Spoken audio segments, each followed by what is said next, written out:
don't let anyone tell you different. That's all I can say. My mother, anyone who knows my mother, knows that I was brought up in a house, in an atmosphere when it concerned her, where if I said, I'm going to try out for the baseball team, her response was, well, don't get your hopes up too high because you might not make it. And that was her response to everything in my life. So my biggest advice is don't listen to anyone who tells you can't do it. Don't listen to anyone who says that's not the right path. Welcome to Get After It. My name is John Kay, and I am a professional musician, record producer, and lifestyle entrepreneur. In each episode of Get After It, I talk with an inspiring person with a powerful message to help you discover how to realize your true potential and become your most authentic self through positive intention and purposeful action. I'm truly grateful to those of you listening right now. So without further ado, let's get after it. Boom. I don't normally do a big, long, cold open, but my guest today has such a long history that I felt it necessary. Rocco Ambrose has 40 years of experience in various martial arts and is currently professor and grandmaster of the Wing Chun Do system of martial arts. Ambrose began studying Wing Chun Do in 1982 and has been teaching the system since 1988. He was featured in Wing Chun Do founder James DeMile's book, The Tao of Wing Chun Do, and is featured in DeMile's video Bruce Lee's 1 and 3-inch Power Punch. Ambrose serves as a charter board member for Wing Chun Do International in Rogue River, Oregon, and as an instructor for DeMile Defensive Tactics. In 2003, Ambrose was officially named the inheritor of the Wing Chun Do system by James DeMile, known as Sijo, or founder, and in August of 2016, DeMile visited the Ambrose Academy, Rocco Ambrose's personal school for Wing Chun Do, in Livonia, Michigan, to officially hand the system over to Rocco, presenting him with a large framed certification and bestowing upon him the titles of Grandmaster and Professor in a ceremony that I and dozens of other students, past and present, were fortunate to attend. In a tear-jerking moment, Sijo even took off his personal Grandmaster belt and gifted it to Ambrose. Known to his students as Sigung, or Master's Master, Ambrose is the founder of Ambrose Personal Protection Programs, offering safety awareness programs with the community in mind, such as Stranger Smart, Campus Safe Walk for co-eds, Second Sight Self-Defense for the blind, Women's Self-Defense programs, the Good Bystanders Bully Busters program, and more. He has presented seminars on Wing Chun Do in the United States, Canada, New Zealand, and Australia, and is currently training instructors for the Wing Chun Do system. Ambrose is a freelance writer and has been featured on radio, television, and in print promoting the benefits of Wing Chun Do. And today, I'm honored to have him here to share his stories and wisdom on Get After It. Ladies and gentlemen, inheritor and grandmaster of the Wing Chun Do system, Sigung Rocco Ambrose. Thank you for being here. I'm very excited to have you here today. Wow. Was that me? Yeah, right? That's all you. Wait a minute. Let me think back about this. Right? Wow, I've done that, eh? Yeah. That's it. And more, as a matter of fact. To that point, there's a beginning to every story. This is the end where you've now inherited this martial arts system. First of all, before I even get into the list of things I actually want to talk about, what did that feel like to now have ownership of an entire discipline of martial arts? And I think that people with only just a cursory exposure or knowledge of martial arts understand that there are different types and different skills and things like that, but the legacy of martial arts, the history of it, the passing down from one generation, one master to the next, it has a lot of weight to it. A little gravitas. Yeah. Yes, absolutely. Sure. Well, I'm really honored to have been training with James DeMile for so long.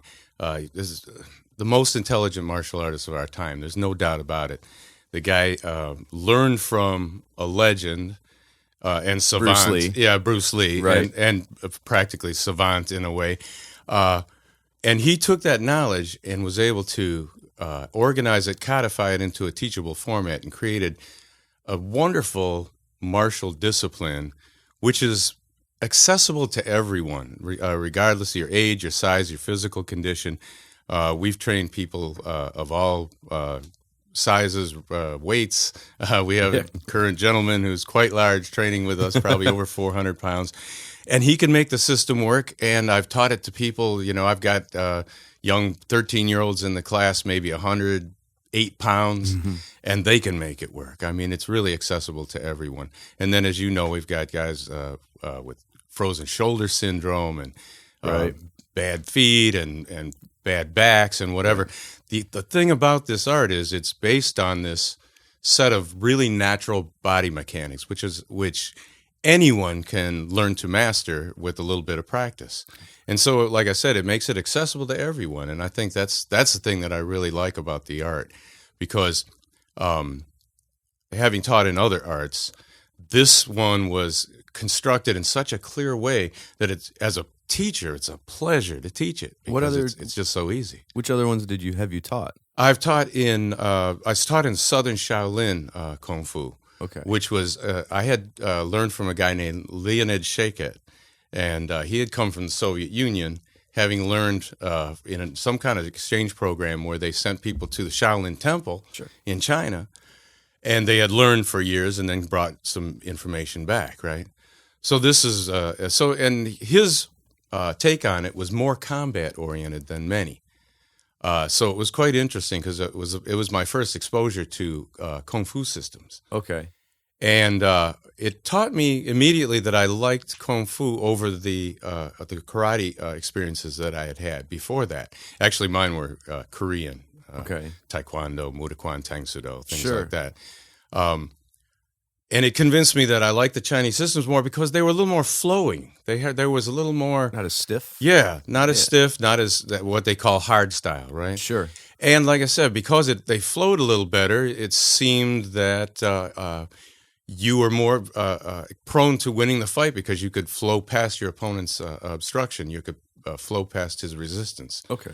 So it was the first exposure I'd had, but yet being from a Shaolin background, it still had very martial arty elements in it, you know. Okay. But I want to go. Wait, let's go back to just talk about for a minute about the Grandmastership. Like I said, it's been a pleasure to train with James DeMille because he's the one who made this all possible. I'm really happy though to be Grandmaster now because I'm able to implement some programs that I've been wanting to launch for a long time. Now I have the complete authority to launch them and to run the system that way. Of course, there's no doubt about it. I consult him on everything, and he knows exactly what's going on. So. Right. Now, when I Google, the first thing I do with all my guests when I start my research is I just type their name into Google just to see what comes up, and sometimes interesting things come up. Okay, in your case, when I Google Rocco A, you're the third listing. The first listing is Rococo art, as if you made a mistake. Okay, so that I kind of discount. But the second thing is Rocco and His Brothers, which is some famous movie from Italy or something like that. But my point is that either you're one of the only Rocco Ambroses that exist, if not the only one, or whoever is managing your SEO is doing a hell of a job. Okay. Well, there's probably both of those are probably somewhat true. It's because you run your whole business yourself. You tend to try to keep your hands on everything, or do you hire out for different things and whatnot? Well, it depends on how my wife looks at how she runs the business. Elizabeth, right on. Yes, because she's the one with the better business acumen. You know, she worked in banking. Yeah, for years. she was manager and stuff, and right on. So she knows how to run a business and how to organize things a lot better than I do. Okay, I ran the business. I started running the business.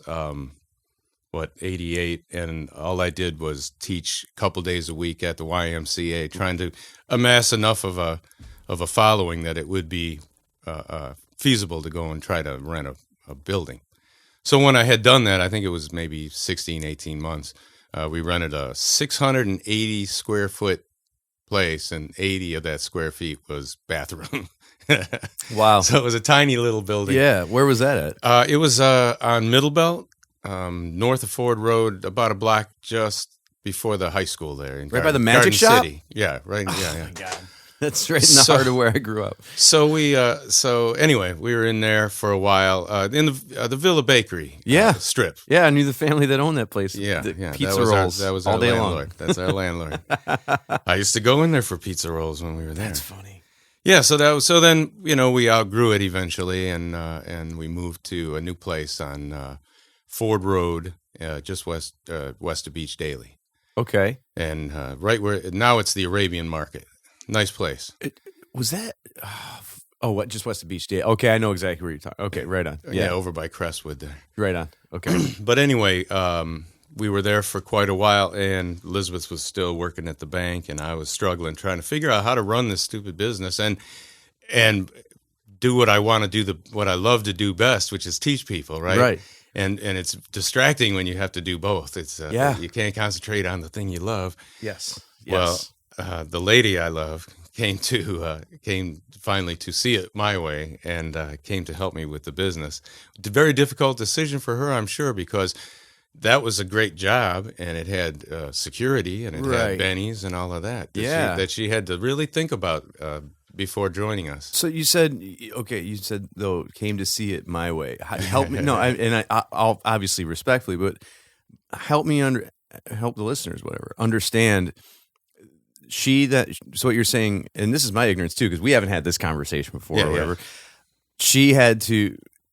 She was faced with the decision of my husband has a dream. My husband has a passion. This is going to happen for him. He's going to make it happen with or without me type situation or well, you know what? I think if you spoke to her, she would say that was probably a large component in the decision as well. But there were other things that were going on. The banking business was becoming ultra corporate, and they were devouring one another. Her bank was bought out twice while she was working there. Yeah, okay. And so it became a very stressful work environment. And I could recognize it, and I was trying to counsel her to get out of the business. Right. Even if you find something else to do that's conventional, that's not. She was suffering. Sure. Working in that environment. Sure. Plus, she knew that I needed help with the business. So I'm sure that, and never once did she ever question my dream. Right on. In both ways. I mean, that I was a musician for years. I still play, but I played professionally right out of high school for 25 years. Right. And she never questioned it once. She let me do that, even though I'm sure her family was going, "What's wrong with this?" Right. Never do well. Right. And then she never questioned my dream to open the school. So the hardest part was, like I said, was just getting her to feel comfortable with the idea of giving up that real security, right, and taking a chance on the business. Had she been training with you prior to joining the business, or was that because I know she practices, she's an instructor and everything. So, was she involved with Wing Chun Do at all, or did she decide I'm going to take the full plunge and just we're going for this together? Yeah, she trained with my original instructor, James Clark. Oh, okay. Down in Monroe, Michigan. Ah. Was that how you guys met? No. We met. Oh my golly, we met way before. When I lost the ability to train with my Shaolin instructor, he moved out of state to keep a job. Okay. I started looking for Kung Fu, and I did research, and it seemed like as I was reading things that people considered Wing Chun to be one of the real fighting arts. As a matter of fact, they called it the Hong Kong street fighters art. Okay. And so I was looking for Wing Chun, but this is back 80, I don't even know when, 81? Yeah. Yeah, 81. There wasn't any Kung Fu anywhere, you know what I mean? There was very little going on. And then in the back of Inside Kung Fu, they had a little directory, and I saw, and it said, it's at Clark's Academy, Wing Chun Do, Monroe, Michigan. So I thought, oh, that's a little bit of a drive, but let's go see what's going on. So I decided, I hemmed and hawed for a while because I kept thinking, it's too far. I'm not going to want to drive that far. You know? Right. And then Elizabeth said, well, and you're going to keep fussing about it until you just go see it. So I went to see it. And I did not know, because I had called him on the phone, and he said, just come and watch a class. And I did not know that it was from Bruce Lee. I didn't know anything about James DeMille or any of that. Then when I got there, he showed me some of James DeMille's books. Mm-hmm. And then I found out, oh, wow, there's an actual Bruce Lee connection. It would freak me because I was a big Bruce Lee fan. What do you do with every new person who comes into your school now? Right.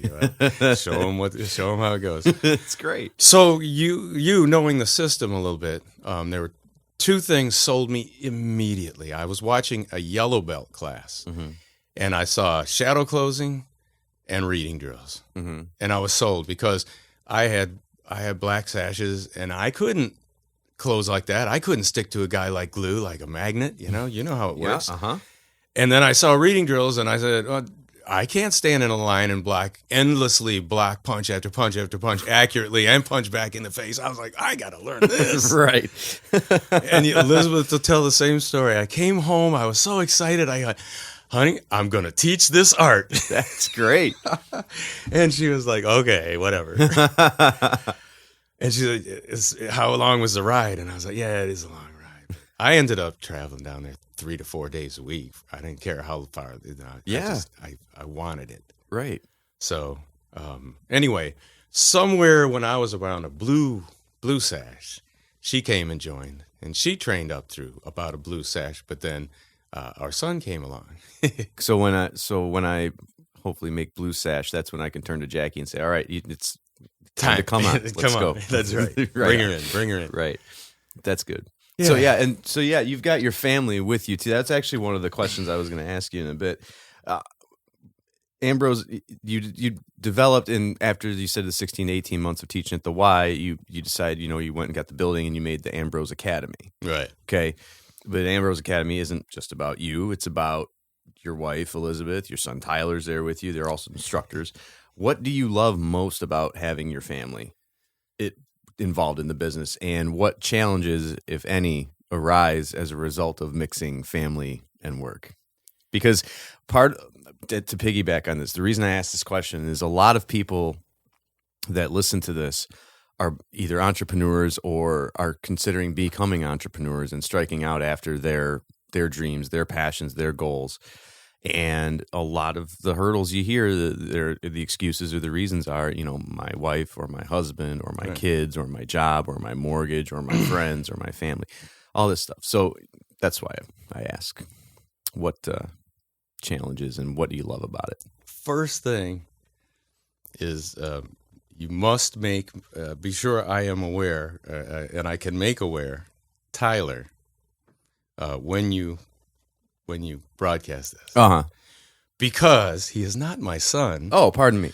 No, I will not pardon you at all, because okay. I'm sure he's beaming with pride when he hears this. Because, he is like another son to me.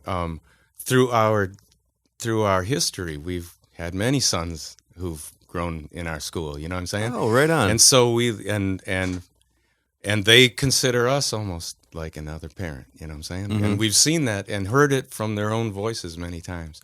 So that was a wonderful thing. Tyler, we love you. Right on. Okay. That's why you smiled when I said your son. Oh, that was wonderful. My son's name is David. Right. He's down in New Orleans, right? He's down in New Orleans, yeah. Right. And you can see some things on YouTube of him doing some Silam Tao and stuff that we threw up there. But anyway, that's the thing. My son started around, 4 or 5 years old. He started in the school. I never wanted to teach kids. I was not a children's instructor. Okay.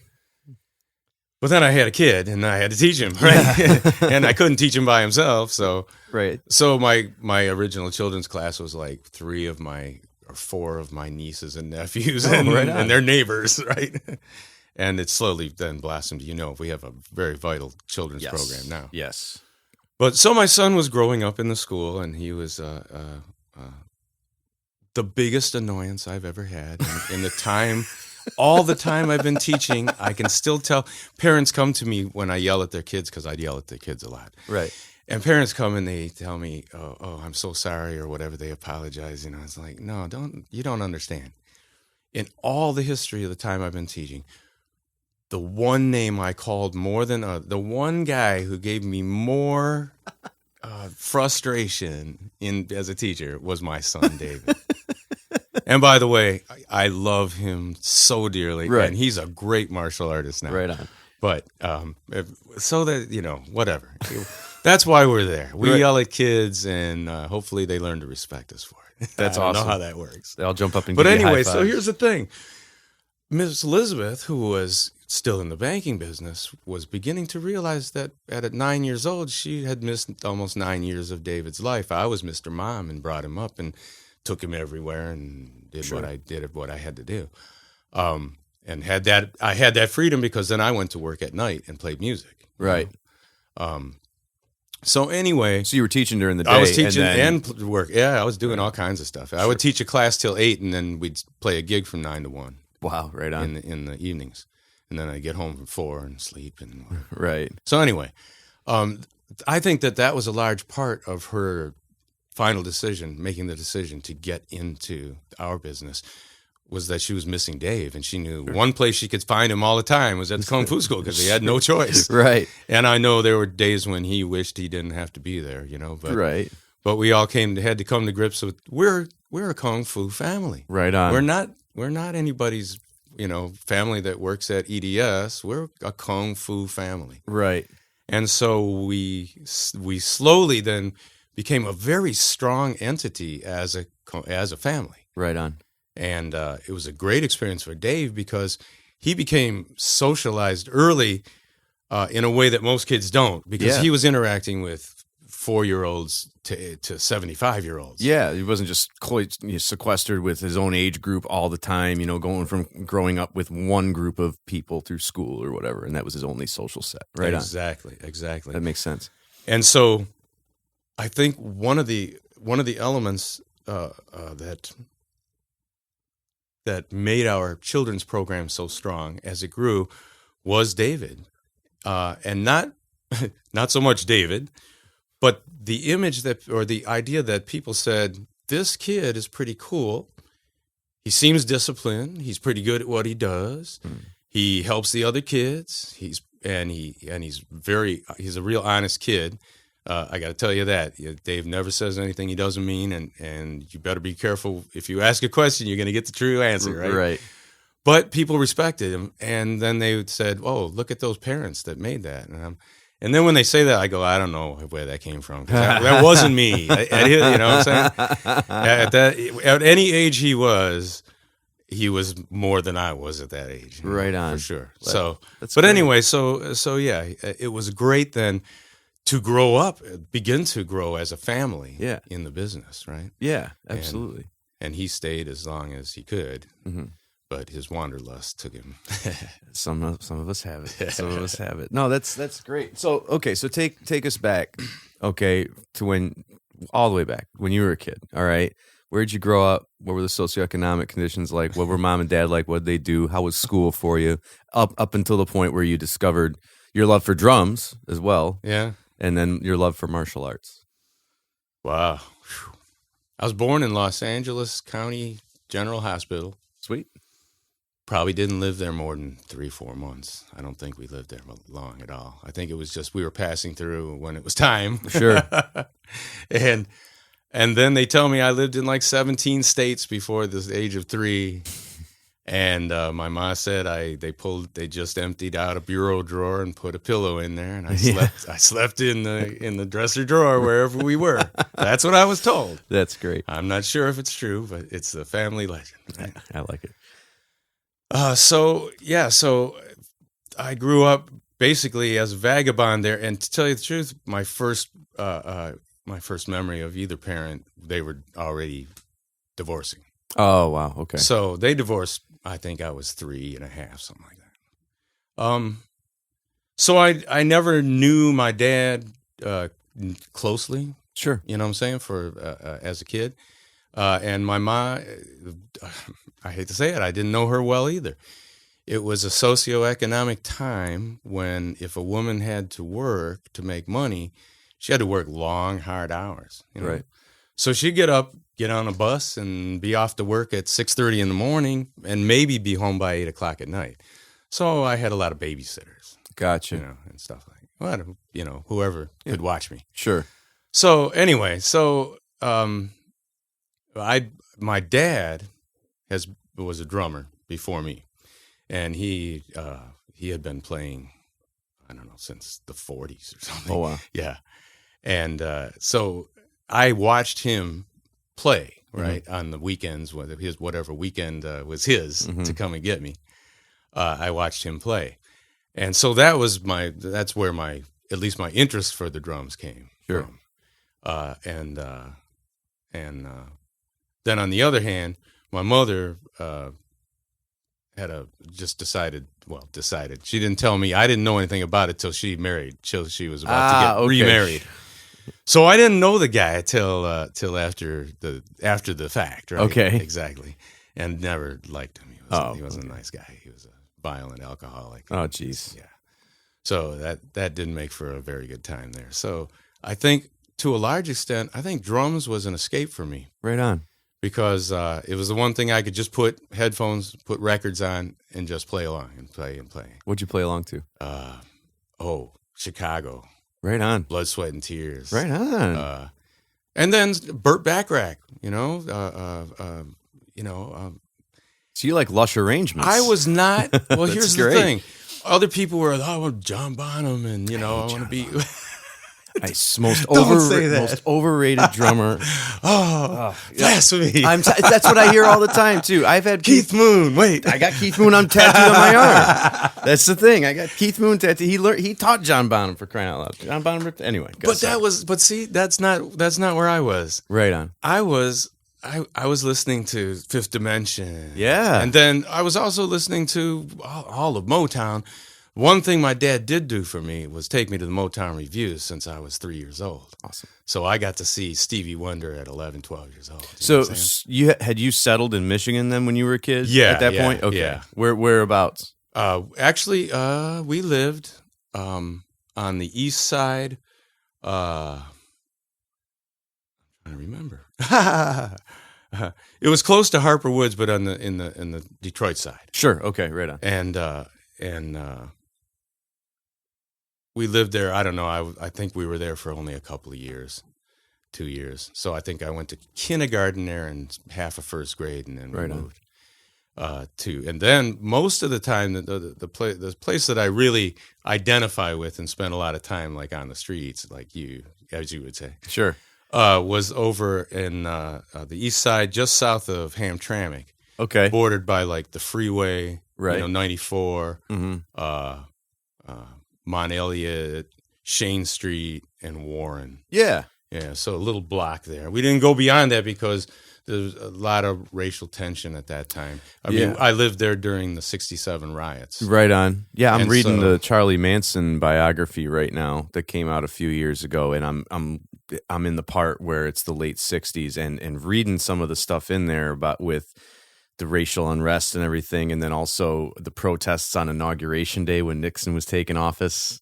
It's a lot of parallels to things that are happening today, So it's interesting to watch, or to read, that is. So it was interesting. I grew up, I had grown up in a little different environment, and then suddenly we came to this environment. It was weird because it was a very Polish neighborhood. It was south of Hamtramck, and that's just where they spilled over. Mm-hmm.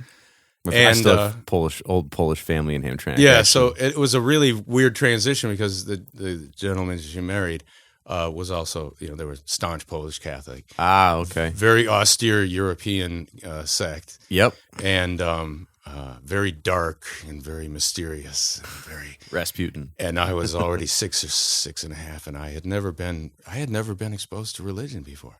Okay. So this was my first exposure, mm-hmm. and it was very mysterious. Like I said, very dark. Yeah. So different way to grow up suddenly. Yeah, right on. One of the things that struck me, I had to, go into the Catholic school there, and they they asked me to sign something, and they realized I was a left-handed. And they asked, does he have to be left-handed? It's like, maybe. I don't know. Because left-handedness was not something they wanted to accept. No, it's not a good it's sign. the devil thing. So it was just a different time. Yeah.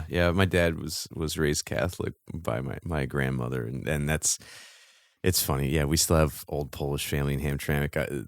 My grandfather's sisters, I think, or aunts or something, they used to carry buckets of beer to the firemen and stuff like that, and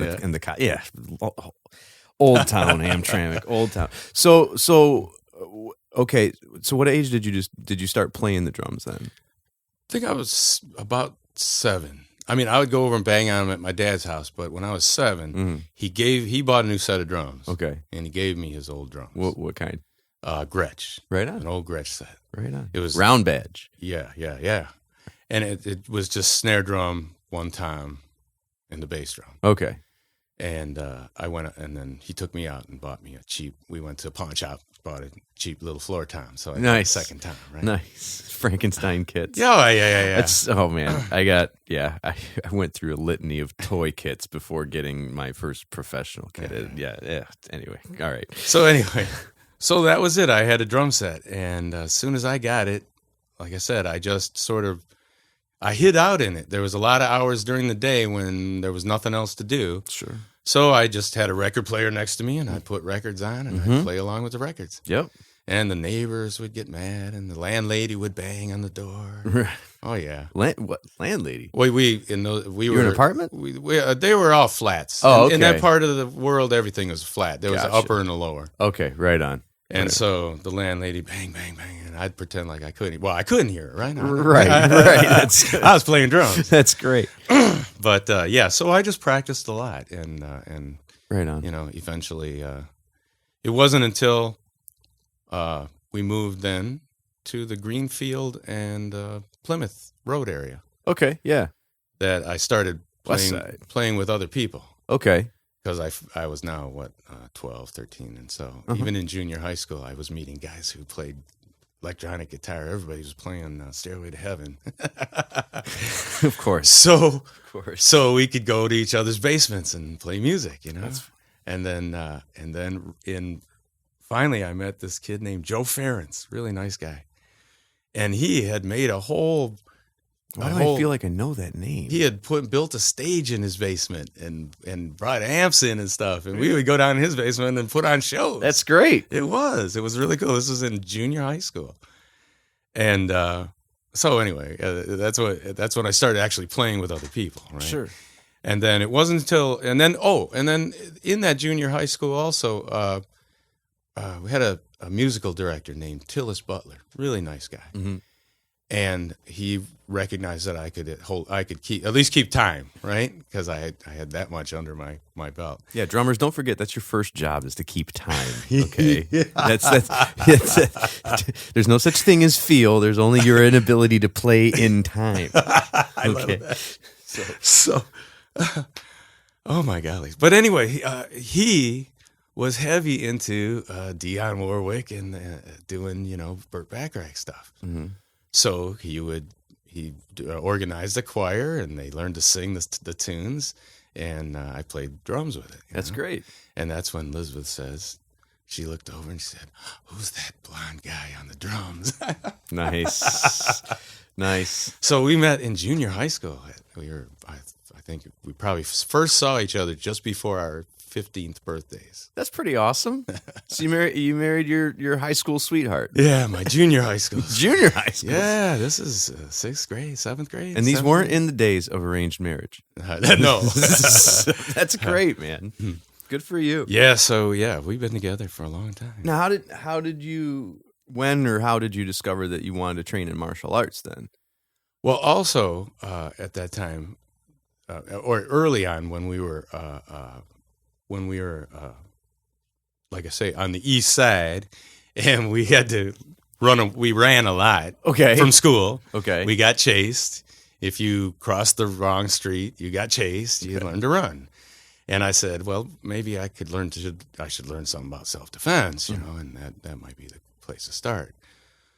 So my dad, being the guy who knows everything and nothing at the same time, had a friend who had taught some judo in the military. Mm-hmm. And so we started a little judo club. He'd teach some stuff, and I found some friends, and we would throw each other around on the grass in the park. Sweet. And then I got exposure to Taekwondo under Sang Hu Shim, who was the guy that brought Taekwondo to America. Okay. And then made a big business out of it. So I trained I trained in Taekwondo. Then I trained later in Tang Soo Do and Muda Kwan.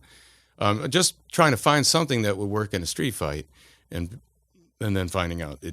But little by little, I began to then test it out against people, and I found out that none of the martial arts that I was doing seemed to have any real effect in a fight. Right. And then having done the Shaolin for a little bit too, I thought that was pretty cool. And then I started working with this.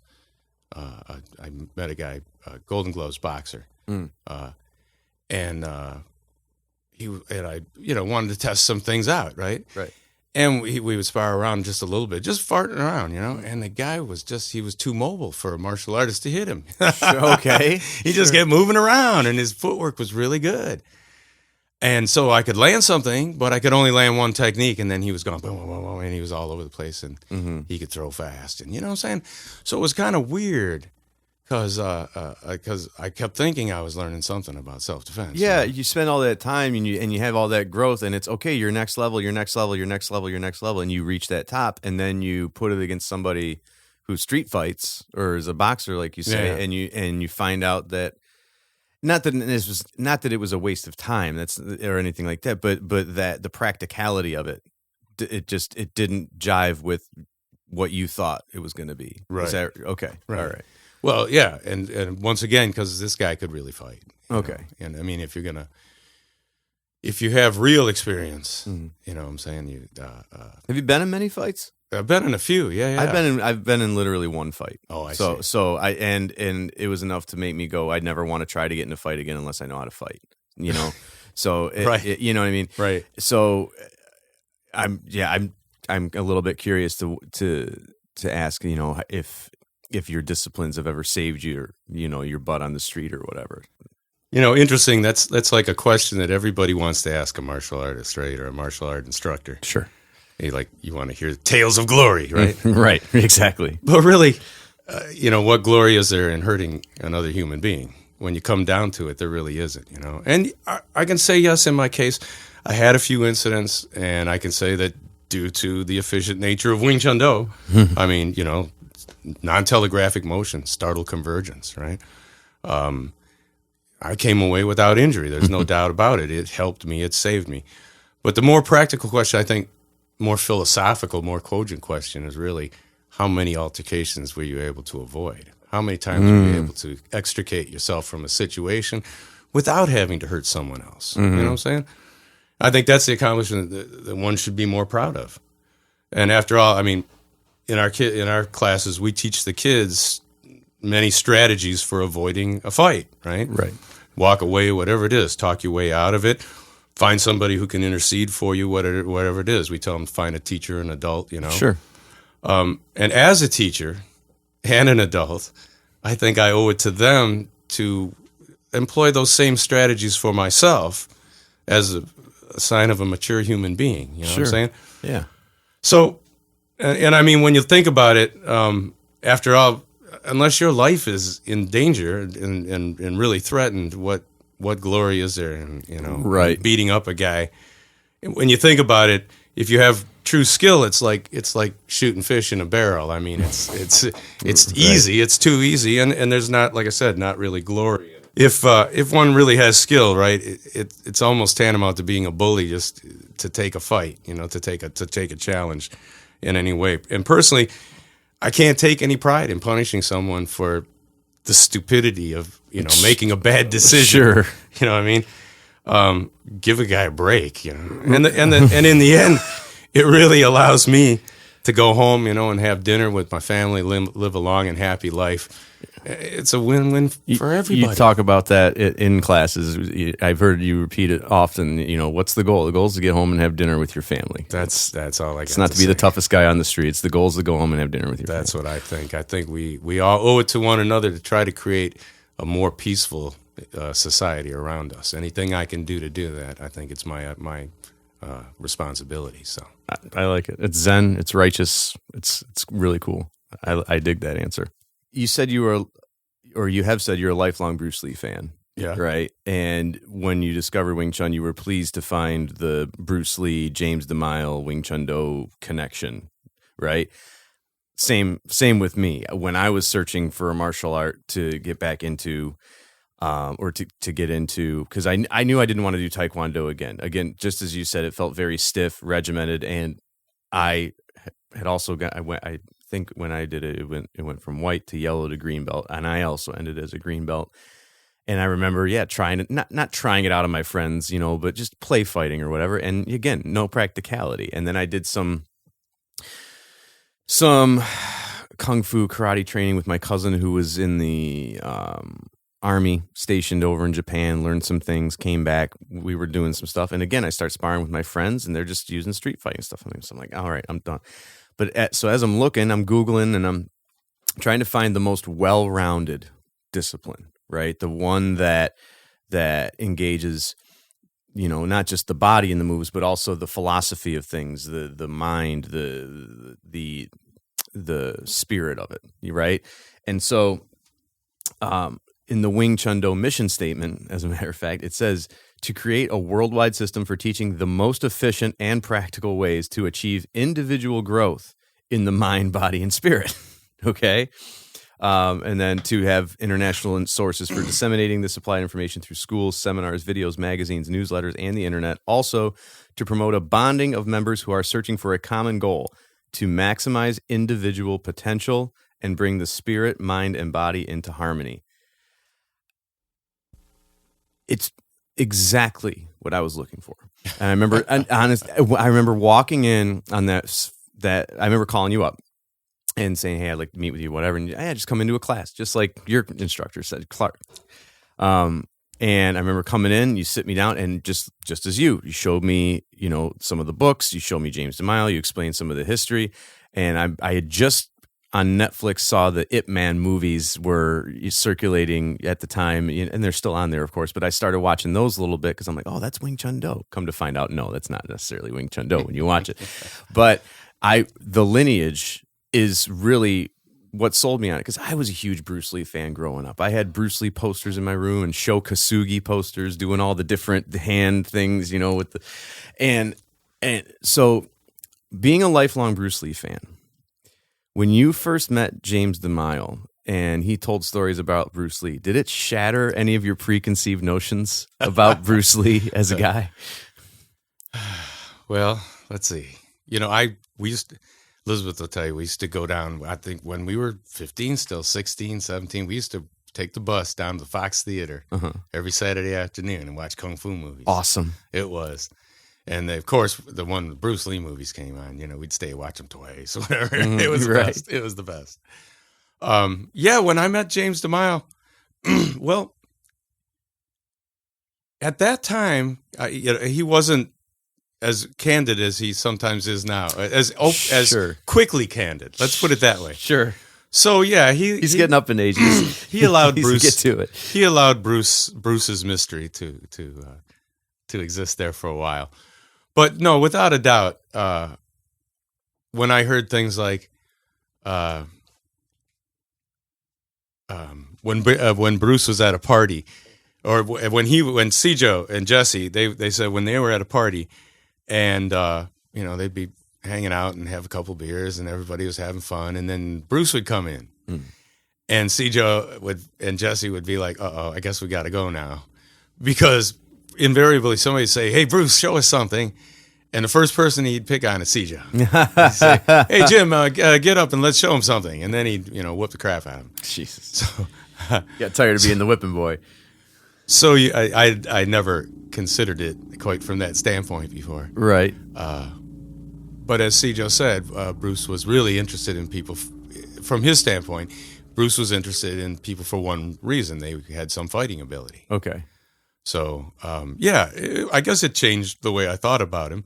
But in a way, what did it do? It made him more human. Yeah.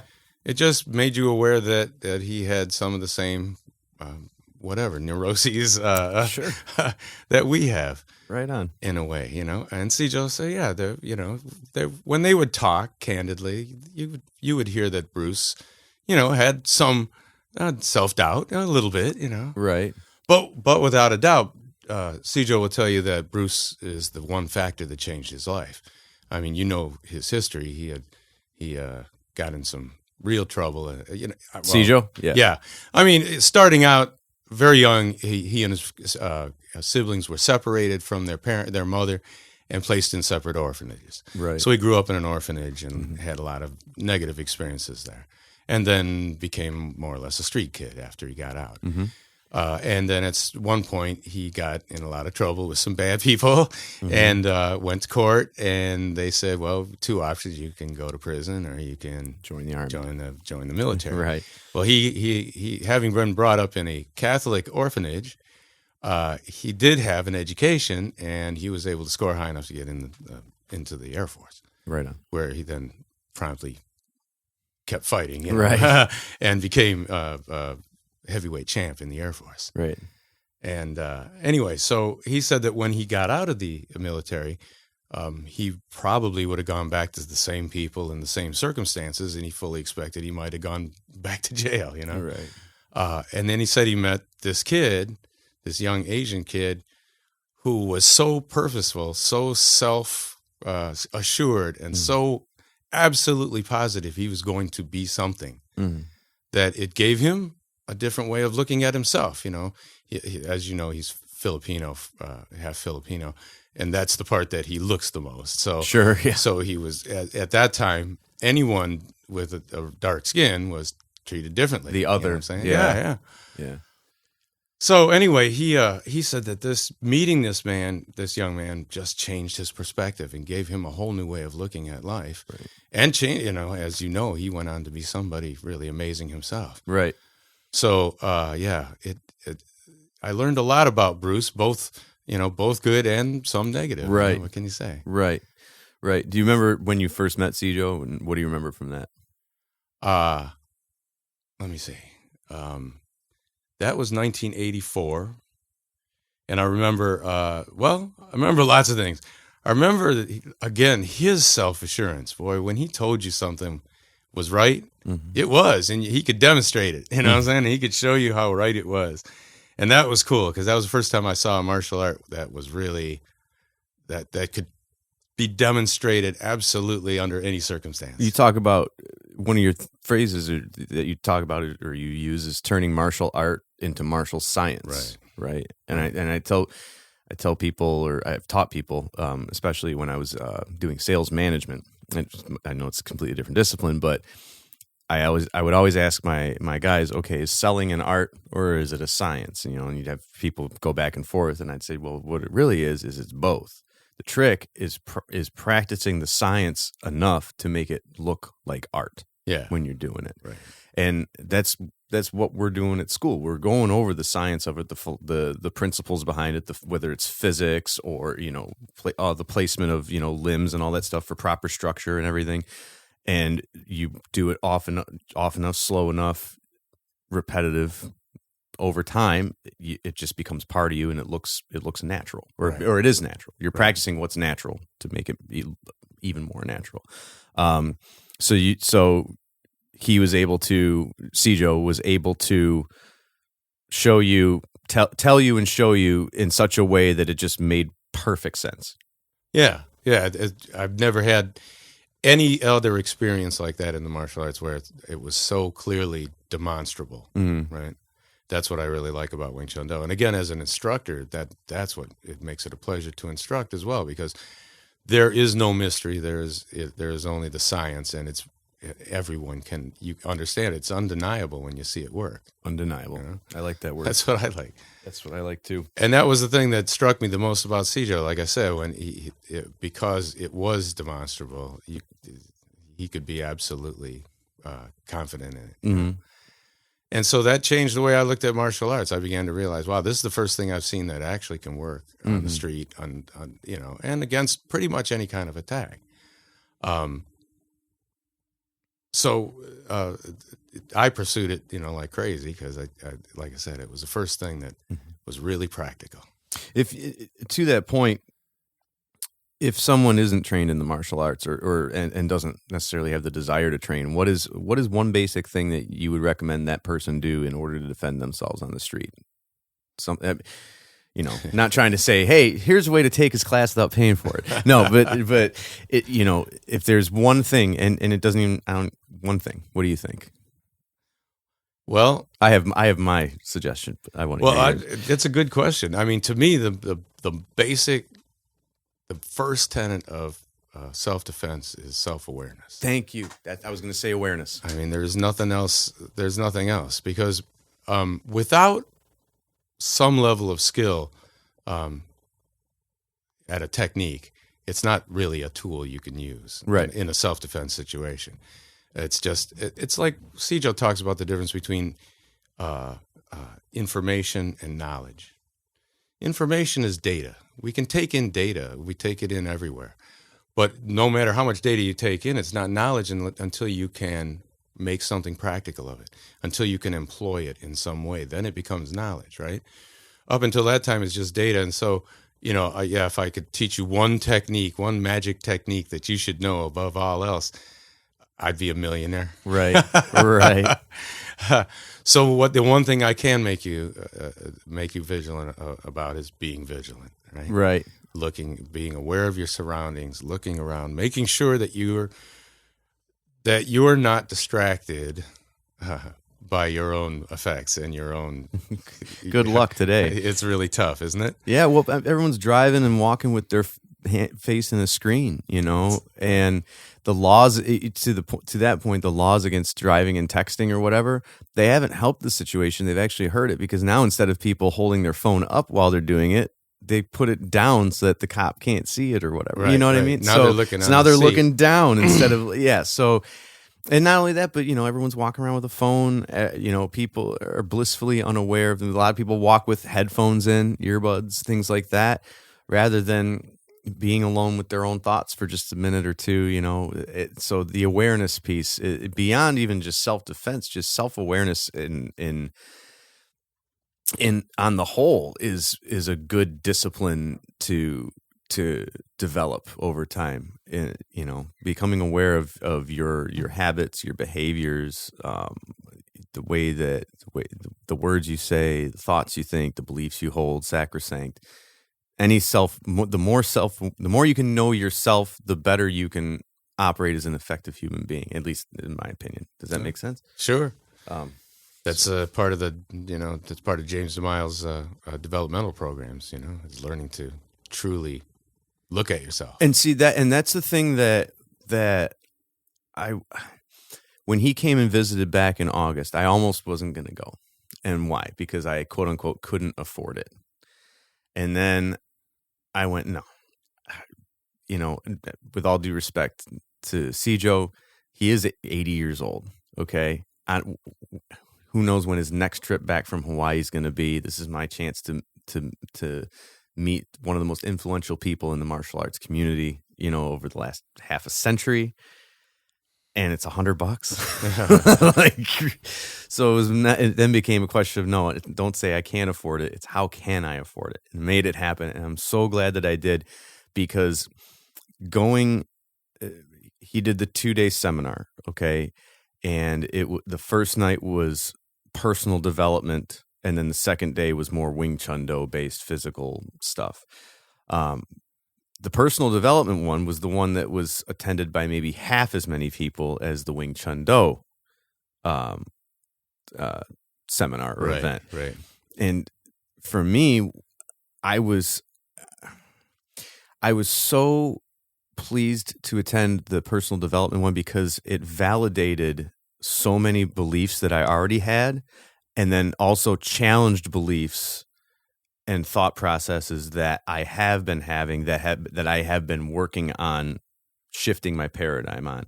And to hear him not only mirror many of my thoughts and beliefs, but also address, without even me asking the question, address through his teaching other things that I was working on, it endeared me to this family even more. It's a family thing. I still have the welcome to our family little mailer that you guys, and I know you probably just rattle them off on the computer and you send them out to everybody. That's fine. I keep it because I'm like, yes, this is where I belong. That when you and Jeff on that first day when I came in and showed me all the stuff, talked to me about the program, I was like, yes, this is exactly what I'm looking for. So for Sijo then, to hand over Grandmaster to you, he did that because he is now focusing more on the personal development and growth side of the Wing Chun Do system. He's essentially said, Rocco, you're the physical guru from here on out. I'm going to do the personal development piece, and we're going to hone that, and that'll be the piece that I work on next. Because he said, what did he say? He said, I feel from the waist down, I'm 80 years old, but from the waist up, I'm still 20. I still got my startle. I can still close. Yeah, all that. So talk about, to that point, you said he's got the mild defensive tactics and whatnot. Talk about your different community programs, which reach beyond the walls of the school, the Kwoon. I'm really interested in the second sight self-defense. I bet I had a thought. Excuse me. I had a thought that because Wing Chun Do is a tactile martial art, our main goal as we engage an opponent is to make contact, right? And not necessarily offensive contact, although that is the ultimate goal. But once we make any kind of contact with them, we can begin to understand more about the individual. Because from contact, you have a lot less, you have a shorter reaction time, a lot less lag time.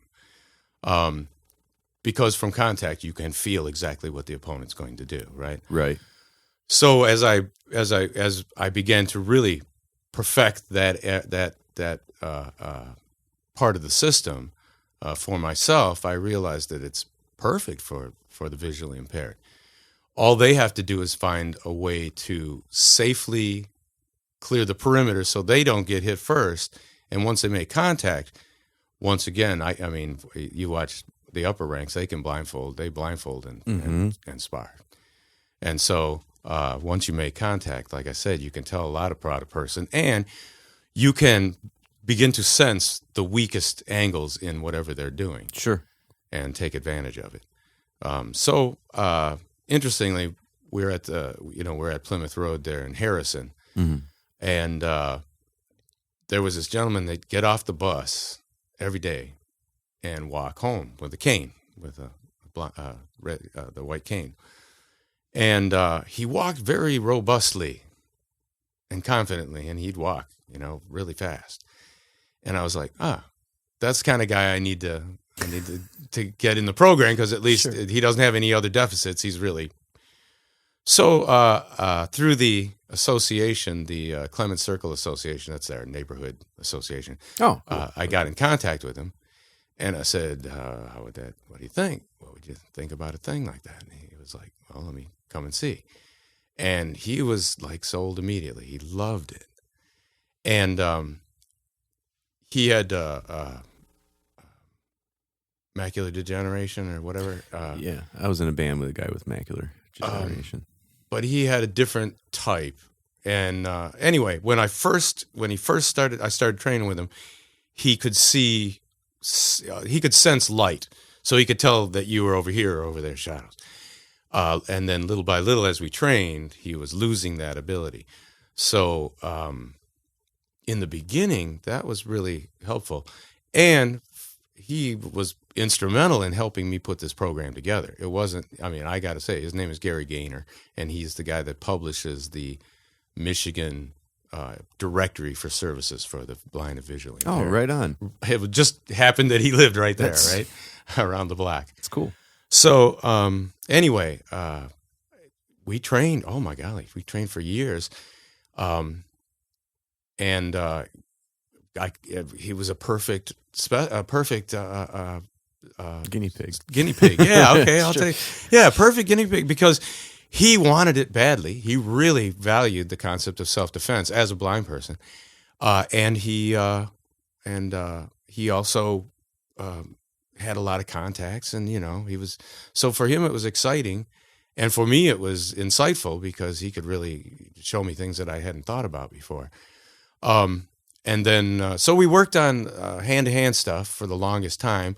So you've seen some of the guys doing slap sparring and chisao and that. Mm-hmm. I worked a lot on those concepts with him, and he became quite good. And then we started working on also a system of using the cane. Okay. So that he could use it not just as a weapon, but as a sensory probe. Sure. To tell distance and angle and speed. That's awesome. Yeah, it was really interesting. Because it's a light instrument. It's not heavy at all. Right. And so if he could touch at a distance with the cane, he could really tell a lot about what was about to happen. Yeah, no kidding. So we worked on a program for that as well, and worked for a number of years. Then he moved away subsequently. Okay. So I haven't seen him in a few years. And while I would like to keep that program going in some way, it's a difficult program to sell because blind people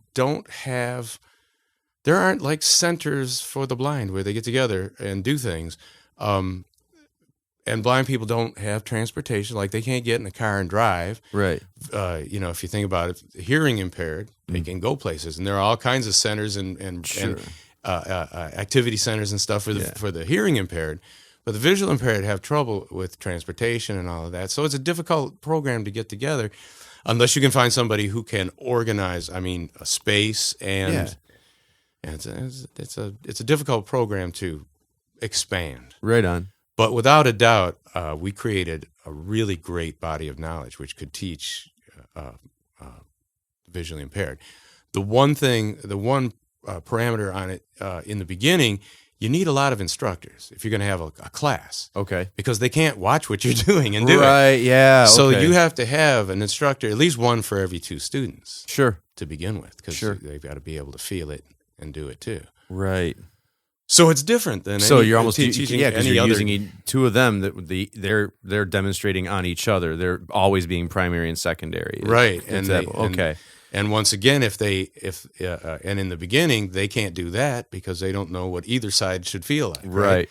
So then you have to do it with each of them, and then they have to try to reproduce it. And right. And then over time, you can become confident in it, as I would be if Gary were here. He could teach the program. Right on. He became very good with it. Awesome. But you do other programs though too. Well, we do, women's self-defense, of course. We've done a number of programs for sororities at many of the universities in the area, and women's business clubs and all of that, mothers clubs, stuff like that. As well as we used to do, every 6 months, we would do a weekend camp, and that would be cool. But we gave up the weekend things because by the second day, the ladies would call in and go, "Oh, I'm so sore from yesterday. I don't think I can do it." Yes. Second day after starting a new physical activity. Well, especially because we would run like 6 hours for 2 days. Oh, wow, yeah. And 6 hours is a long time to train. Yes. So now we run them in 3-week increments. We do an hour and 15 minutes per class. Mm-hmm. And you can take the course over and over again, and we can evolve it as you've been there, 2 or 3 times for the course. Gotcha. And we do that quarterly now. Okay. So, and then we have the Stranger Smart program, which we've been doing, oh my golly, for a very long time. And it's, there's a lot of stranger danger programs out there. Mm-hmm. We chose not to call it stranger danger because there was a kind of a controversy involved with the term stranger danger, because most children, most women, most anyone is assaulted by somebody they knew anyway. It wasn't a stranger. Sure. So what we call our program is Stranger Smart, because what we want to do is make kids smart about who they characterize as a stranger.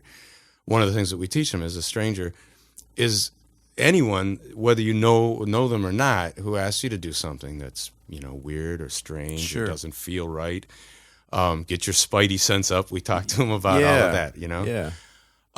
Because, like I said, it could be somebody they know. So you can't just tell them, don't talk to people you don't know. Right. You have to be be vigilant. You have to be self-aware, and we have to make kids self-aware at an early age, so that they can tell when something is stepping across the boundaries. Right. Right. And we're pretty proud of that program. We've done it in 32 schools in the area, all the community centers and this and that. And then we offer it at our school a couple times a year. We've had even had arrests based on our kids recognizing what was going on and Nice. running and telling the authorities. Right on. So it was very cool when we got that report. So anyway, we've been doing that program for a very long time. And the difference in our program, it's not just a dry program where we talk to them about and give them information. I do a little puppet show intro, and we have costumes and props and music, and we get the kids up and have them demonstrate what they can do to get away from a stranger and all that stuff. It's a real hands-on. You make it fun. Yeah, that's good. And so even if they're doing other programs, because the police will have a decent program too, but ours is a nice way of reinforcing that information and entertaining the kids at the same time. Right on. And you said that you've done training with police officers. Oh yeah. What sort of training have you done with them throughout your career? Is it same with every time you train them, or is it different for different places, forces, people, whatever? When we've done programs, I've done programs with CJO, right, at different police forces in New York, in Ohio. We did a program here, and then I've done some military programs first. Tell you the truth, what we want to give them more than, new technique, because if you go into a place where people are already trained to do things in a certain way, it's very difficult to change that. Sure. What you might be able to do is make what they're doing more efficient. And so what we want to train is certain basic attributes for them of speed, power, reduced reaction time, things like that, startle. Okay. You know what I'm saying? Right. Because most hand-to-hand training doesn't really have those, doesn't understand the true essence of speed, of how to be fast, of how to generate power at short distances, which is necessary if you're in a situation where your job is to apprehend someone, which, because the police ostensibly are not in the business of shooting people. You're right. Ostensibly, I like that. They're in the business of apprehension. Right. And so you hear that? Hear that, police? That means they need to be at distances where if they're going to be effective, they have to generate power at very short distance. Sure. That's one of the things we're absolutely great at. So yeah, we're well suited to that concept. Not trying to change or teach them anything really different than they already know, but trying to make it more efficient so that they have a higher rate of survivability if they have to use it. Sure. And is that kind of akin to, I remember CJO saying that he trained, he worked with defensive linemen or something like that for like the 49ers and the Seahawks. Is that kind of the same thing? He's not teaching them to get in a bridge and lock their pecs and lats. Well, maybe. I don't know. He's clearing the perimeter. Two things. Well, no, truly, same thing. What's the best thing I can teach give anybody who's in a sport where quick reflexes are necessary? Startle. Yeah, absolutely. Right. I taught. I did a class on startle for the Olympic basketball, New Zealand Olympic basketball team while I was down there. The Tall Blacks, they call them. That's funny. And I did, we did a program. What did we spend most of our time on? Trying to get them to startle, so they could startle off the line, startle into the next motion. So yeah, I think again, it's all about attributes, really. Mm-hmm. I can't teach you how to be a better basketball player, right? But I can teach you more about your reflexes than you might know right now. Sure. Right. So that's my job, is to just take people. Really, in even Wing Chun Do, we give you a body of technique to choose from, but really what we're doing is perfecting your ability to use your body to its greatest advantage. Right on. Right? We're not there to, there's no magic to what we do, right? It's Science. And it's all about you learning to use your body to use your structure, you align yourself, bone, muscle, and tendon, in such a way that you can express 100%, if possible, of your natural strength potential for whatever you're going to do. And that it's not just fighting. I mean, that's everyday stuff. If I want to lift a box, I should lift it with your legs, not your back. Right. Using my body to its greatest advantage. If I have to push my car, if it broke down, I got to push my car. I should push it in a way that optimizes my body's output of energy, right? Because that's also going to minimize my risk of injury.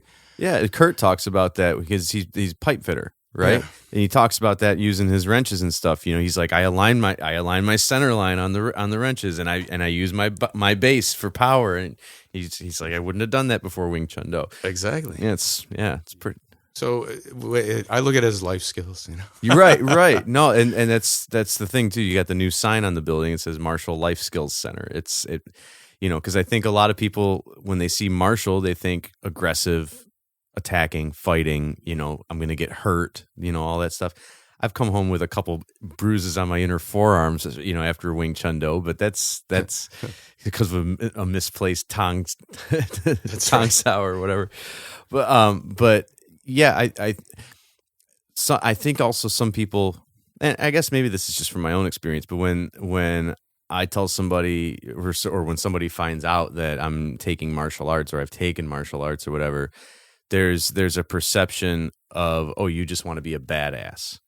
Well, yeah, but it's more for me at least. It's more about measurable growth and discipline and philosophy, really, and you know, that's again part of the reason that I enjoy coming to take Wing Chun Do is because of there's a lot of thinking that has to be done in order to get the thinking out of the way. So if you think about, you know, you have the practical understanding and you internalize that knowledge and you practice the techniques often enough, over time, as you say, the lag time goes away. The thinking goes away and you're just able to just do it and have the confidence knowing that it is practically applicable versus some of the other martial arts or what have you that you were talking about earlier. So, and that you're talking about. Yeah, and that I'm talking about, right. So you mentioned going to New Zealand. You traveled to a bunch of different countries, instructing, anyway. Conducting seminars. Yeah, Australia, New Zealand. We have affiliates Canada. in different places, yeah. You know, and you were talking about sports a little while ago. Well, we have a gentleman teaching up in Winnipeg. His name is Brett McNeil. He's a former CFL All-Star. Oh, right on. Yeah, he was offensive line captain for the Winnipeg Blue Bombers for years. Okay. Right? But he then went on after he retired from the team to coach the team. And he coaches the University of Winnipeg and the University of Manitoba. But he uses Wing Chun Do principles. You are going to power line. You are going to bridge out. You are going to do certain things if that's, because that's what they have to do to stop an oncoming line. You know what I'm saying? Sure. So he's gone to the National Coaches Conference and presented those concepts. And he uses a lot of Wing Chun Do in his football training. That's awesome. And his teams are all lowest sacks in the league. Right? Oh, because his offensive line's able to protect. They shut him down, man. That's great. So you said we have a guy up in Winnipeg. When you say we have a guy, does that mean that you trained him and certified him to become an instructor? Yes. Or yes. Right on. Yeah. And he trained also with another early instructor in Wing Chun Do. Up in Montreal. Okay. A guy named Jacques Patineau. Now he's passed a few years ago. Had a bad motorcycle accident. Oh, bummer. But he trained there, and then he had a long and illustrious career in football. And when he got out of football, he looked up Jacques, and Jacques was no longer teaching pure Wing Chun Do anymore because his training was so long ago he did not keep up with all the evolution. Sure. And so Brett said he wanted to do real Wing Chun Do and complete the program. So he called Sigung, and Sigung had him call me because I'm closer than than Oregon was, Right at on. the time. Okay. That's cool. So That's really cool. Out of all the places that you have traveled to do this, have you traveled beyond traveling for Wing Chun Do seminars and things like that, like just on vacations, like things like that? Because I'm just interested in which place impacted you the most, and if you think that traveling is important for Americans to do. oh. Yeah, I guess so. I mean, I love travel. Yeah, me too. Excuse me. What can I say? I love traveling. My wife and I take road trips whenever possible. And now traveling abroad, I have a little trepidation these days. Americans are not the most welcome people in some countries. You are correct. And so I have a bit of trepidation about traveling outside the country. I would definitely go out to do some seminars if invited. But right now, I'm really enjoying taking road trips around America and learning more about America. Because growing up pretty poor, I didn't have an opportunity to see anything. Sure. Yeah. So it wasn't till I was on my own that I began to actually see things. Right. And so I'm enjoying that. But I love travel. And I think it's important. Like you say, it is important. I think it's important for Americans too to travel abroad and see what's going on abroad, because without a doubt in America we have an insulary news system. Yeah. And it's very difficult to acquire news of the world in America. Sure. It's difficult. Yep. You have to look to places like the BBC or Al Jazeera or whatever. Vice News is Okay. one that's coming up, and that's to your point too about insular news. That's an awakening that I guess many conspiracy theorists would tell you that they had 10 years ago. But I think that the general populace is becoming much more aware of the fact that they're living in news bubbles, or we're living in a news bubble now because of everything that's gone on with politics and the election over the past 6 months and everything. But a lot of these guerrilla news factions like Vice, like The Intercept, different outlets are starting to prove themselves with guerrilla journalism, going where the mainstream places won't go, reporting on things that they won't report on, all that stuff, going to dangerous places and not necessarily infiltrating them, but getting the permission from the dangerous people in the dangerous places to be there and be journalists for it and whatnot. So I don't know. Everything is pointing to either revolution or renaissance right now. It just feels that way. All the division and whatnot. So I'm hoping for the latter more than the former, though. Revolutions are usually bloody. We may have already addressed this, but if we have, I want to hear it again. You've said that Wing Chun Do is the best self-defense system on the planet. What makes it Did so? I actually say that? Yeah. Oh, okay. What makes it what awesome? What makes it so to you? I wasn't sure I said on the planet. It's literally in your bio on your website. Gotcha. Let's see. It's funny. Sijo many times has said, especially in the company of a great many martial artists, we're not trying to say that we're the greatest, the best martial art. We just have a really good plan, Mm-hmm. So, but just from a standpoint of logic, you want to be as efficient as possible. The more efficient fighter is going to win the fight. He's going to be more direct. He's going to be more accurate in his striking. He's going to deliver more energy on a target. He's going to preserve energy for multiple attackers.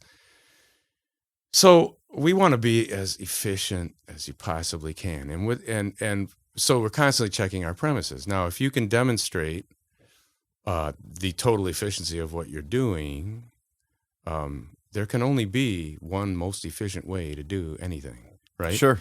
There's the most efficient, and then there's Other things the second most efficient. Right. And my goal is to not be the second most efficient guy in the fight. Right. So that's why I say, if you can, it's so demonstrable, so easily demonstrable, and it's very difficult for anybody to really deny the truth here. You know what I'm saying? Because we can show it to you. And you've been through my intro. I don't even do anything martial in the intro. No. The intro is not about martial. It's about you figuring out how to use your body to its greatest advantage, and there's just no other way to look at it. Right. Right. And so I think that's what makes Wing Chun Do as effective as it is its core body of mechanics. And the most simplistic movement, the most natural movement for the body, without expending as little energy as possible, being as relaxed as you possibly can, and in between expending the energy and everything. Yeah. And the other thing that makes it really, I think, superior to most everything I've seen, because there are some great self-defense systems out there. Sistema's a decent system. I mean, they've got some. What is it? Sistema came out of Russia. Okay. Krav Maga. I was going to say, what do you think about Krav Maga? I mean, they've got some good ideas for in terms of, let's be really aggressive. Let's get in there and attack. The one thing that neither of those systems do is build a defense into what they're doing. In everything we do in Wing Chun Do, there's a defensive element built into it. Even when I'm striking, I am shutting down my opponent's most direct and efficient strike line at all times. And I think that's what's missing in most self-defense programs. But the thing is, that's not something you can teach in a self-defense program. That's something that takes years of training to get good at. You know what I mean? So that's one of the things that I think is, we talked earlier about self-defense programs. One of the things that's remarkable about most of them is they're purely offensive programs, which is great. But without some attention to defense, you're really vulnerable to getting. So it's almost self-offense programs. Well, in a way, yeah. Right. You know what I'm saying? They don't teach you a lot of defense. But it's difficult to teach good defensive principles in a very truncated program, right? Well, yeah, that's I know most of my listeners aren't necessarily martial artists, but it doesn't matter. We're martial artists. We're talking to each other. That's why you talk about the difference between blocking and clearing the perimeter. Yeah. Right. And so where you're saying there's not a whole lot of defense in, there's people out there like myself that have taken Taekwondo and be like, what are you talking about? I learned how to block. And it's okay. Explain, maybe a little bit, elaborate more on why blocking is not necessarily good defense. Well, anytime you block something, you're doing something that's just defensive, solely defensive. Mm. Anytime you're doing that, you're allowing your opponent to continue his offense. Okay. So in our system, I've seen you practice a lot of Linsil Daidar in the mirror recently. Yes. We have a simultaneous offense and defense. And even on the offensive side, as you're attacking, there's a defensive element built into it, into the punch itself, the power line punch. So you don't see that in most martial arts. You don't see the simultaneous offense and defense. They're usually somewhat separated as a hyphenated combination of technique. Sure. We want to punctuate everything we do. Right. Yeah. Punctuate with an exclamation point. I like it. But I think that's one of the things that makes us different, right? Sure. Is really being interested first in the defense, because without a doubt, I mean, the first guy gets hit hard in the head in a fight is usually going to lose the fight. At the very least, they'll be put at a disadvantage. It is very difficult to come back. You know what I'm saying? Yeah. If the other guy's an aggressive fighter. Right. So, and that's one of the things that's remarkable about Wing Chun Do when you go back to even talking about Bruce Lee in later permutations in the Jeet Kune Do period and whatever, people began to say, well, they began to come to their own conclusion that trapping doesn't work. And say that Bruce had abandoned trapping and stuff in the end because he must have found that it didn't work. Well, I have a different way of looking at things because I came from knowing a bunch of guys, Jesse Glover and James DeMille and those guys, who were consummate trappers because Bruce was a consummate trapper, right? Okay. Because that's what they learned from him. And the reason was he was convinced that for the first time coming to America and fighting guys who were like up to 300 pounds, he was convinced that if one of those guys hit him in the head, they'd break his neck and kill him. Right. He was worried about being injured. So at that time in his training, he was all consumed with the concept of trapping, which means being able to contact your opponent and shut down his offensive potential while you were hitting him. Sure. And he was a master at it, And James DeMille said that was the one thing that really changed their paradigm as fighters, because they were great street fighters and many of them were great boxers and martial artists. while they were used to being attacked and covering up targets, Bruce didn't attack your targets first. He attacked your hands first. Mm. And they said they had never encountered, no one ever attacks hands. They come in to hit you in the head. Right. They said they had never encountered that. And then once Bruce attached himself to you, there was no letting go. There was no, you couldn't get away from it. Right. So that's it. And so that's the other thing. The thing that makes Wing Chun Do what it is its great trapping ability. Right. And you don't see that in later permutations of the Bruce legacy. Right on. And now, okay, and there's a couple of things I want to get to before I have certain questions that I ask every guest. Huh. But before I get to those, I got a couple more things. But before that, okay, so how you talking about the evolution of Wing Chun Do in kind of a nutshell, I guess. How the transition from James DeMille to you it's kind of easy to understand. He founded the system, developed it. You came up through the system. He bestowed upon you this title, then that, and then handed you the system. But the transition of Wing Chun into Wing Chun Do from Bruce Lee to James DeMille, or what Bruce learned from Yip Man. Okay, why is Yip Man such a central figure in the Wing Chun Do system, or why is he heralded as kind of a I don't want to say almost like a pseudo founder, if that makes not Wing Chun Do though, but Wing Chun. Wing Chun, right? Well, my understanding and best place to go if you want to understand Wing Chun is museum.org. Okay. The National Wing Chun Museum in Dayton, Ohio, run by a great guy, Benny Meng, who has spent 2/3 of his lifetime researching the roots of Wing Chun. Oh, right on. So that's a great place to go. Okay. My terse understanding is that at some point in the late 1800s, Wing Chun had broken into two different schools of thought under two masters, and Yip Man actually sought out and trained with both of those masters and brought Wing Chun back under one roof. Gotcha. That's my understanding, and he founded what was known as the International Wing Chun Athletic Association. Gotcha. In Hong Kong. Okay. So, and then Bruce studied with him for a few years, or yeah. And Bruce, I mean, it's hard to say that he studied with Yip Man. I bet I'm going to say because it was 70, whatever, but the person that he credited a lot was a guy named Wang Shun Leung. Okay. Who Bruce credited as the best Wing Chun fighter in Hong Kong. Gotcha. And so he was the guy that Bruce looked up to a lot. Gotcha. And learned the most from in those about 2.5 years that he trained there. And then, that's what I understand. And then Bruce, when he moved to Seattle, he just trained with Jesse and James DeMille. And well, yeah, he looked around to try to see if there was anybody he could train with in the area, and there just weren't many martial arts in America in the late 1950s.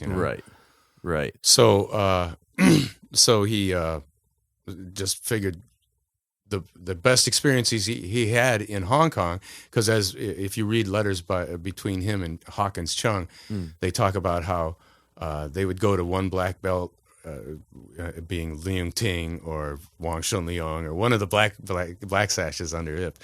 And each of them were like disciples of these different black sashes, right? And they would ask for, they called them tricks. Okay. Teach me a new trick. Everybody figured out all my old ones, right? So then they'd learn a new trick, and then they'd go out and literally just start fights on the street, start street fights to try to see how it worked, right? Right. So that being his crucible anyway, he decided to continue to do that and test his theories. I don't know if I want to say modification. Jesse Glover says Bruce was not creating a new style. He didn't think of it as modifying Wing Chun. Jesse says he was more like he was dismantling it. He was taking everything that he had learned and trying to test each element and either validate it or invalidate it, as Sijo would say. And if it's invalid, let's put it in the recycle bin for right. We might look at it again in the future, but we don't need it now. Right. So that's basically what he was doing. So, how else are you going to do that but find some people who really know how to fight, Right. So basically he sought out the best street fighters, the best reputed fighters he could, and then lots of people began to filter in because it was kind of exciting to see what was going on and learn from him.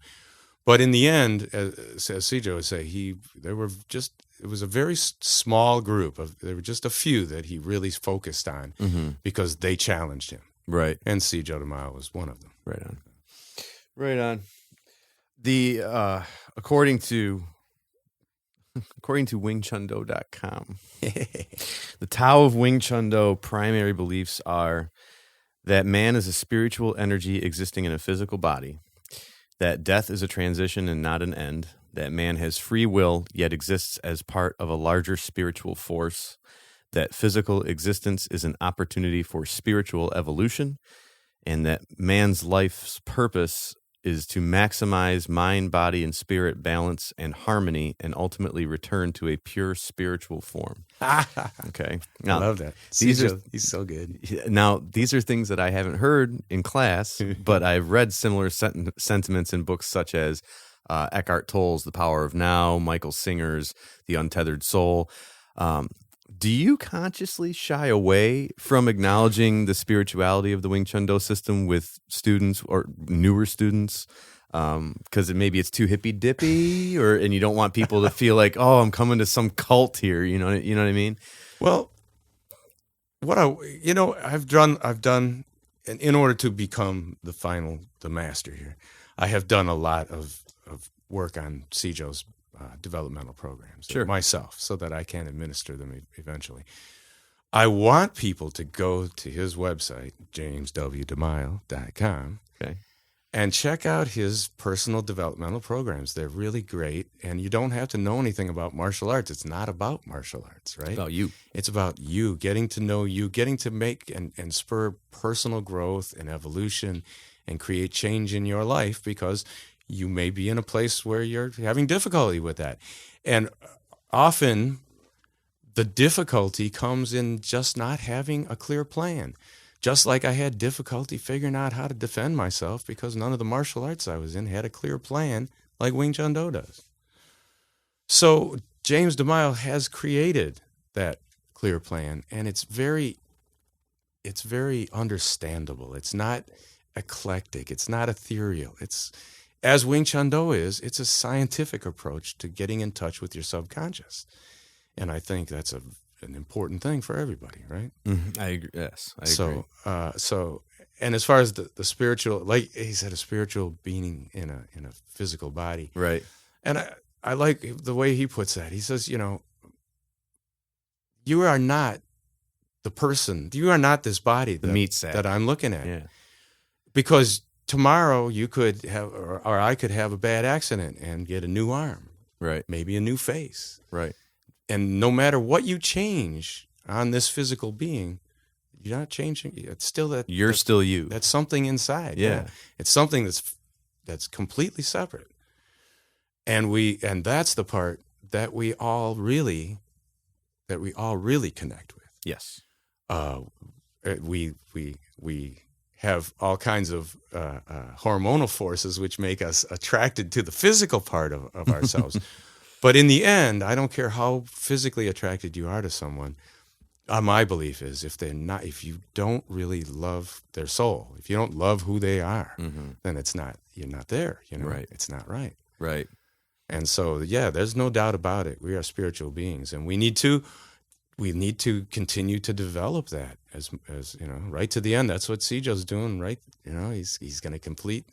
He now wants to, become an even better guru in that respect. Right. Yeah. Now that he's not being constantly hounded to go out and do seminars and Right. Right. So. And that's why I was saying, him handing the system over to you to bequeath it to you frees up his energy and his time to accelerate the growth of his growth program.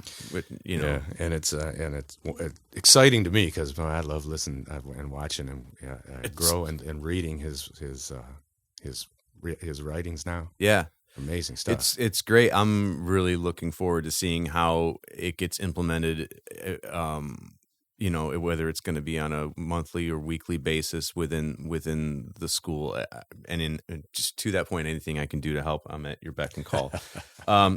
What do you?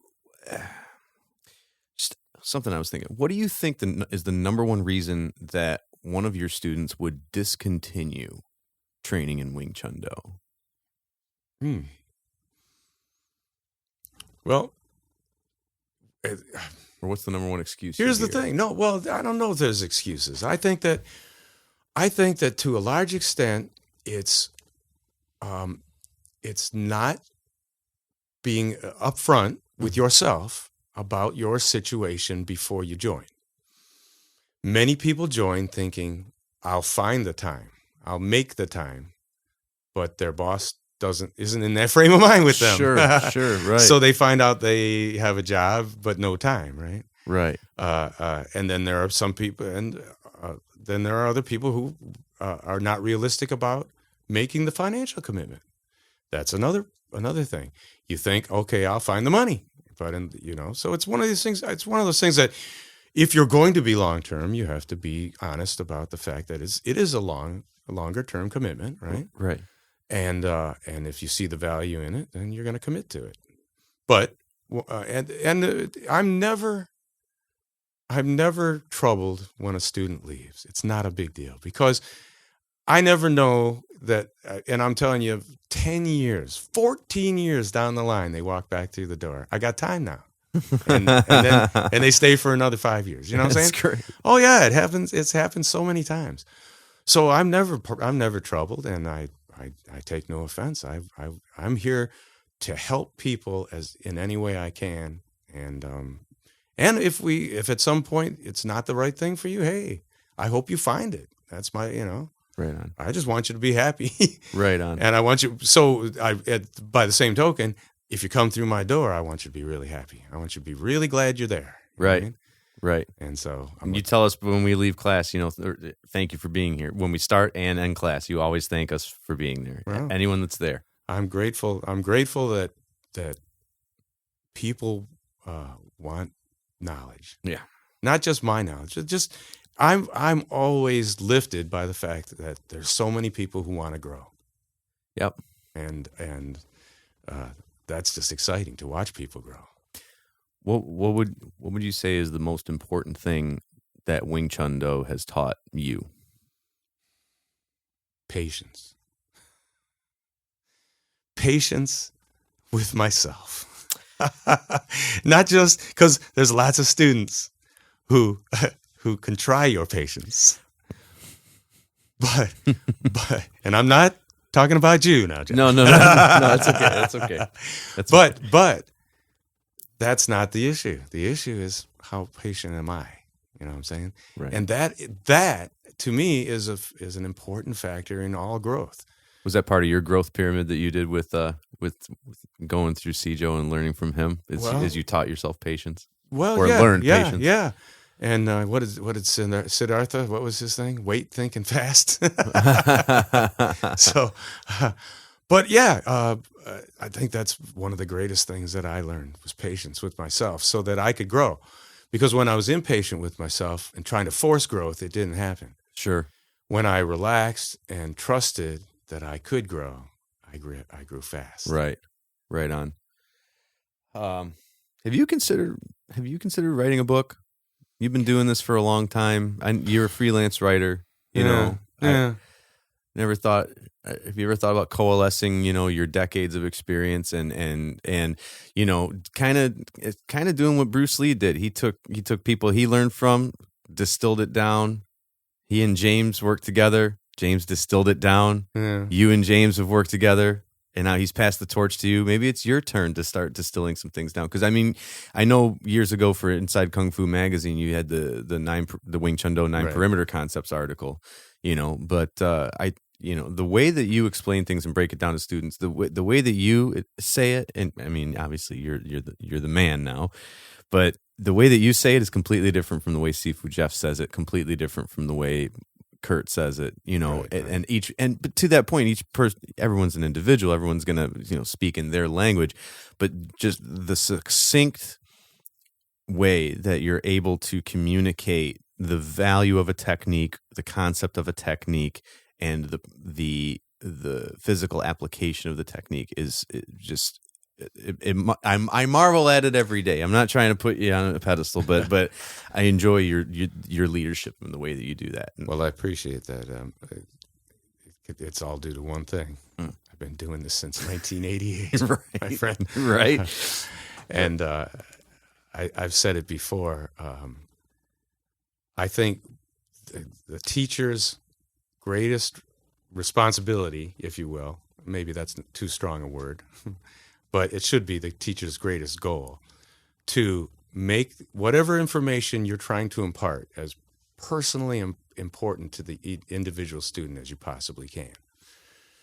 So how do you do that? You pay attention to each student and you find out how they learn, right? Because people learn differently. Mm-hmm. And then you try to tailor your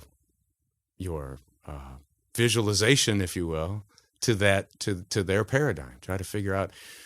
I talk to electricians like a little bit of an electrician, you know what I'm saying? Sure. I want to talk to people and in terms that they can understand if I can. And so over the years, I've experimented with 100 different ways to explain a technique. Mm-hmm.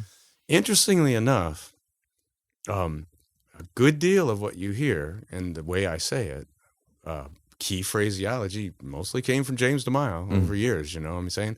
So, but without a doubt, when you see, like you do my intro, you see how it flows from A to Z, right? We go through the whole program, and it's one continuous flow into the material. That took a long time to figure out how to do, you know, and how to really make that a journey. I want you to come into my school and have a journey with me that sort of just, it's like you're in a little boat and I'm going to just guide you down the river. That's great. And you relax and check it out. And you're entertained, right? You're entertained and you're informed a little bit. And I hope too, for most martial artists that come in the door, that they have a nice paradigm shift, that they've as many of them have told me, wow, I just found what I was looking for everywhere I was looking. I was trying to find somebody who could do this thing, you know? That's awesome. Who could make it concrete. How long since you started teaching in 88, how long did it take you to become unconsciously competent, where you just go because of what you know? Wow. A long time. But Sijo used to say when we were training, way back when we were instructor trainees, right? Okay. Go out there and don't be ashamed to take your clipboard. Nice. Check your notes. Don't get it wrong. Right. That's great. So that helps, to tell you the truth. And then be honest with the students. I never told the students I knew everything. You asked Jeff. He knew I was experimenting at all times with new drills and new ways of presenting information, and you know, still as yet refining the curriculum if we can. You know. And now, are you training Jeff to become an instructor for his own school? Is that his ultimate goal? You know, Jeff's had a lot of life turns himself, a lot of different things in his life. So at one point we were going pretty hard at that, trying to get him into a school, a new building. But different things happened in his life, and he became very competent and successful at what he's doing now. Sure. Which is remodeling. He's got his own remodeling business. Yeah. And he's got all kinds of interesting certifications to back that up. Sure. So because of family monetary needs, he had to forego that concept at the moment. Because without a doubt, opening a new school is a risky business. Opening any new business is a gamble. Tell me about it. You know, right? And so, I mean, that's why I spent 18 months, you know, in the YMCA, just trying to get enough people to, right? If I could just pay the rent. Now, YMCA was cool with you, though. Obviously, you did it there. They were cool with you doing it. Did you have just an arrangement set up with them, or was it like you had to rent I space? rented space. Okay, yeah, right I on. rented space. Right on. They wanted me to. Because their general thing is that they'll hire you and then pay you an hourly. You know, and right? Like, nah. Right. I just want to rent the space. Right on. The rest of it's up to me. Right on. So, yeah, so it's a difficult thing. It is a difficult thing, especially martial arts schools. You see them open and close quick. Oh, yeah. In a lot of places. Oh yeah, and it's funny too. You know, I feel part of me feels we're a little bit like an elitist going to. I know, right? But going to Wing Chun Do, and then as I'm driving for Uber and Lyft, and I'm all over Southeast Michigan, and I see these martial arts schools and that, and it's always a silhouette of a guy kicking at chest height or whatever, and I'm like, that's not going to work. That's not right. So no, but yeah, that's the reason I stopped taking Taekwondo. I was gonna continue going, but my teacher's franchise went out of business, and so it was okay. And I think that my mom had a special deal because I grew up poor. And I think my mom had a special deal worked out with my instructor that she was probably getting a discount rate that she wasn't going to be able to get at some other place. So I couldn't transfer. So yeah, it's just, I went for like 3 years and then it was over. I was very young though, 5 to 8 years old. I went. Yeah. All right. Okay, so I'm going to ask you some of these questions that I'm going to plug something first. Please. Oh, okay. I was going to go ahead. Go right ahead. Because I don't know if you prepared for that. No, I just wanted to talk about when I had said earlier about implementing some new programs for the system. Yeah, actually, I am going to ask you about that. Okay, well then you go ahead. That's going to be one of the last things. I'll do it with you. Okay. I'm tracking with you here. All right. How often do you talk to yourself? Okay. You want how many times I say positive things or how many times I say negative things? Those are my next questions. How often? Those are my next questions. I'm going to lead you down the rabbit hole here. How often do you talk to yourself? And do you do it out loud and in the mirror? I don't do it in the mirror, but growing up an only child with not many people around very often, I talk to myself a lot. Right on. Yeah. I'm my best counselor, I think. Right on. Right on. Okay, so to that point then, what do you tell yourself when you screw up? Well, I try not to get emotional about my screw ups because it's a negative. It's just going to lead to negativity, and Sure. I don't want to do that. I hope all I ever hope is that I learn from it, right? I can immediately say this. The first thing I come out is, I won't do that again. And hopefully I won't. But, oh, no. I mean, when you screw up, it's a lot of times it's a learning curve. You know, I mean, you learn something about yourself that you didn't understand just a few minutes ago. Right. Right. And that's nothing but positive. Learning about yourself can't be anything but positive, right? I tell people all the time, you learn from two things, mentors and mistakes. Mentors are only there to point out the mistakes that they've made or they've seen other people make so that you don't make them. The rest of the time, you're learning from your mistakes. And then you got to decide, was it bad enough you need to go to apologize? Yeah, right. And then the other thing, sometimes you just have to. Right. And then the other thing that I like to say is, when I lose, I learn. And when I learn, I win. So when I lose, I win. It's just a matter of how you look at it. Yeah. Right. Okay. So what do you tell yourself when you do well? You know, when I do well, all I can say is I did my best. When I do well, I know I did a good job. That's all. Yeah. I'm never looking to do my best necessarily, but when I do well, I probably did pretty close to my best. Right on. You know what I mean, and so that's just trying to be me, because I would never do anything countenancing the concept of doing my second best. Right. I just don't do that. Right. And I should clarify that. Mm-hmm. I just won't do it. If I'm not going to do my best, I'll just skip it. Exactly. Okay.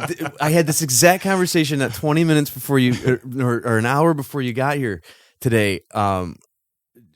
I forget how the word button came up, but I said to Jackie, "Oh, speaking of button," and I grabbed my winter coat, and there's a button, just like the one button I use to cinch my winter coat is hanging off, and I go, "Can you do you mind using your skills to fix this button?" She goes, "You don't know how to sew a button?" I said, "I could probably figure it out, but I know I won't be great at it, so I'd rather just not even do it." Like, okay, okay, you know what I mean? I could say, yeah. It's like, okay, It's like Michael Jordan going and playing baseball. Like, you're the greatest basketball player ever. Why are you going to go play baseball if you're not going to be the best? Right. It's funny. Okay, I asked this question to everyone, but you're a professional at it, so I'm very interested in how do you relax? Because part of being a Wing Chun Do master is being able to relax. Now, that's within the application of the technique, but just you as a human being, just how do you relax from day to day? Well, I meditate. I do. I use James DeMille's directed meditation With the keyword concepts. Yeah. I do. Yeah. I've been doing it every morning all the time. Yeah. I mean, I do it 4 times a day. Really? Oh yeah. For how long? Whatever time I have to sit down for a minute. You know what I'm saying? Okay. So I don't, like I said, once my day starts, I don't get a lot of time to sit down. But when I do, I'm hitting the keyword and I'm talking a little bit inside. I'm talking, and you know what I talk about? Relaxing. Okay. Letting go of stress. Just take Sure. it easy. Relax. And I feel like often I can take a 20-minute session of just thinking, just relaxing, Mm-hmm. and feel as good as if I slept a couple hours. Sure. Because I've cleared the stress. I've cleared the cobwebs out, and I'm ready to get up. And it's almost like I get up and I'm facing a new morning. I'm ready to do a new day. I've had times when I go to the school in the afternoon, and I'll go, "What are you doing here in the morning?" And I'll go, "Oh wait, oh yeah, it's 5:30. I forgot." That's great. That's great. I've been getting up at 7 every day. I created a daily habits checklist just of things that based on my experience and my learning, that I know that if I do these small things every day, even though they're little things, they will add up over time to a more satisfying and effective output or Right. effectiveness for me. And one of those is meditating for 20 minutes a day. And every morning I get up, I drink my 3 glasses of water, brush my teeth, take a shower, take my supplements, commit to what I'm going to do for the day. Then I stretch, and then I pull my coffee table out of the way, and I lay down on my rug in the living room, and I use the keyword, and for 20 minutes I just sit there in the darkness, laying on the ground, nothing going on, and I have clarity, I have focus, I'm ready to face the day, I'm more emotionally balanced. It's you know me for a short period of time, but you know that I'm intense. I think you can see that I'm eager, and I approach things with intensity. And I've been accused by people throughout my life, mostly the women I've been with, that I don't know how to relax. And so relaxation is a key component of my personal growth. And so that's why I'm interested. I wanted to hear how people relax, because I don't know, hot bath, bath salts, I don't know. No, I can meditate anywhere. See, I'm not at that point yet. Yeah, I can do it pretty much anywhere. But and then the other thing that is having another form of stress relief or release, and for me that's still playing drums. Oh, okay? So you're still I practice whenever I can. I mean, I practice at least 3 nights a week. The weekend nights, Friday, Saturday, Sunday, I'll practice. Right hour and a half. And you're playing a Slingerland kit now? Yeah. And now I've been playing that kit for 25 years. Really? Oh yeah. I've had my same DW since '99, man. I love it. Well, that was the last kit. I think the last kit. It was like up in storage at Wonderland Music. Like nice. It was the last kit that was still actual Slingerland from the original company. Oh right? Wow! Right on. And yeah, that's right, because they got bought out. And I once again, Miss Liz, thank you, my love, because she bought me those drums when I was probably, I don't know, 21 or so. Right on. I was 22. I don't remember how old, but that's great. She bought me those drums. She said the other day, she says, "You still got the same drums?" She goes, "I love you." That's great. Who is the most influential person in your life? And out of all the lessons that they taught you, if you had to throw all of them away but only keep one lesson from that person, who is that person, and what would that lesson be? Wow, that's a tough one. That's rough. There have only been 2 really influential people in my life, and that's my wife, Elizabeth, Mm-hmm. and James DeMille. Right. Gotta say. Okay, so My dad, take one from each. like I say, my dad was not a big influence, and my mom was very busy with some bad decisions in her life. So, Elizabeth was how I learned to get close to somebody. That was my first love, and growing up in the situation I was in, I became very emotionally closed, Guarded. Yeah, tough skin. And Elizabeth changed that. She helped me find a little bit of my emotional self. Vulnerability. So that's a beautiful thing. Yeah. And James DeMille taught me how to let go of stress, how to let go, and how to be good to myself even in the midst of my failures. That's one of the things that I think is very important. Right on. Yeah. Yeah. A lot of people beat themselves up a Yeah. lot after a failure. I'm guilty of it myself. That's good. That's good. You're the first guest I've had that has not said their mom or their dad. Yeah. Yeah. Yeah. That's good. I think. No, it is. It is because everyone has their story. Everyone has their path that they've traveled on, and the reason that I have people come in and sit across from me and we do this and go deep is because I'm trying to show people that it doesn't matter necessarily where you come from, whether you grew up poor or middle class or upper class, whether, what color you are, what your parents did for a living. None of that matters. What matters is your path, your decisions, the outcomes that you want, and the way that you get after them is through positive intention and purposeful action. And so, a lot of, you hear the stories about your folks, and a lot of times you hear those stories from guys or people that are in prison. Yeah. And they say, well, my dad was never around. My mom worked all these jobs. She married an abusive alcoholic, and I turned to a life of crime. Or, I joined a gang because I needed a sense of belonging, and one bad decision led to another, and then I got popped for something dumb, and now I'm behind bars for life. So the last human freedom is the freedom to choose your response in any given situation. Okay, so between stimulus and response is the decision, right? Now we try to reduce lag time between stimulus and response in Wing Chun Do, but by training yourself, okay, when this happens, you respond this way, you make that decision, you make it automatic. Well, a lot of people's automatic responses to stimuli happen because of events in their childhood, and they keep responding to these external stimuli in the same way, but sometimes expecting a different result. So I think that your decision making and your path is a shining example of what you can do through positive intention and purposeful action. What makes you laugh? You laugh a lot in class, which I like. You're not a hard-nosed instructor, right? Well, what makes me laugh? Other people, to tell you the truth, other people who are able to laugh at themselves. Right on. I want, how our school is, how we are in our school. We don't mind like capping on one another once in a while and letting, right. But every time it's done, it's like, it's like brothers, it's like family. Right.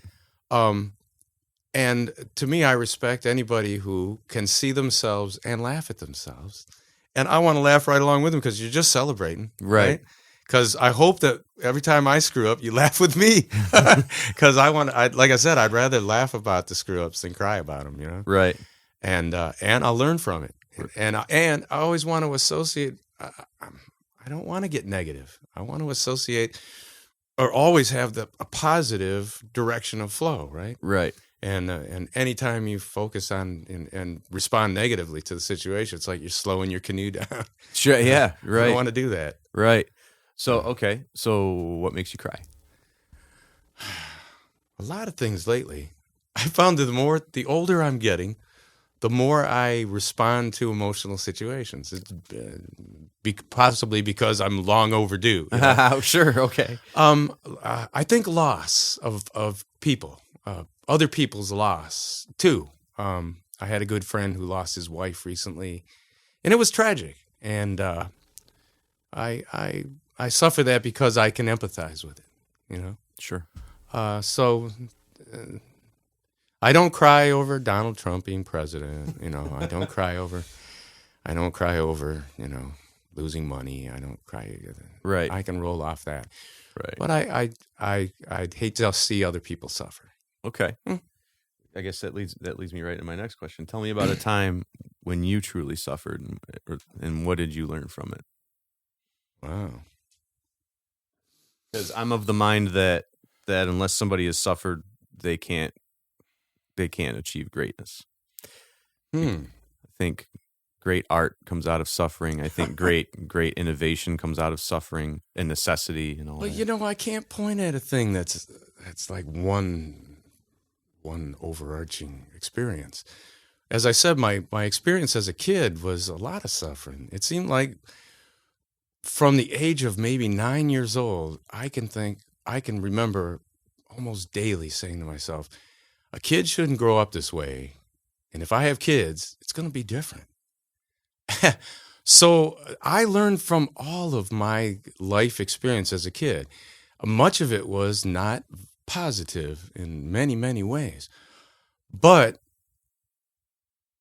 as I've said, I think you may have heard me say, all of those experiences went together to make me, right? To make this person that's sitting here now. And unless I don't like myself, none of those experiences are expendable, because you couldn't take away any one of them and have me be the same person I am right now. So all of those, like I said, there was. I knew at the time there was suffering, but as a child, you can easily, or at least I found it easy to just shut things out. Sure. And go away, in some way, imagination, become internal, Sure. And so that's what I learned from. I learned how to, and I had a lot of experience in trying to let go of negative forces. Right on. Oh. Right on. Well, that's good then.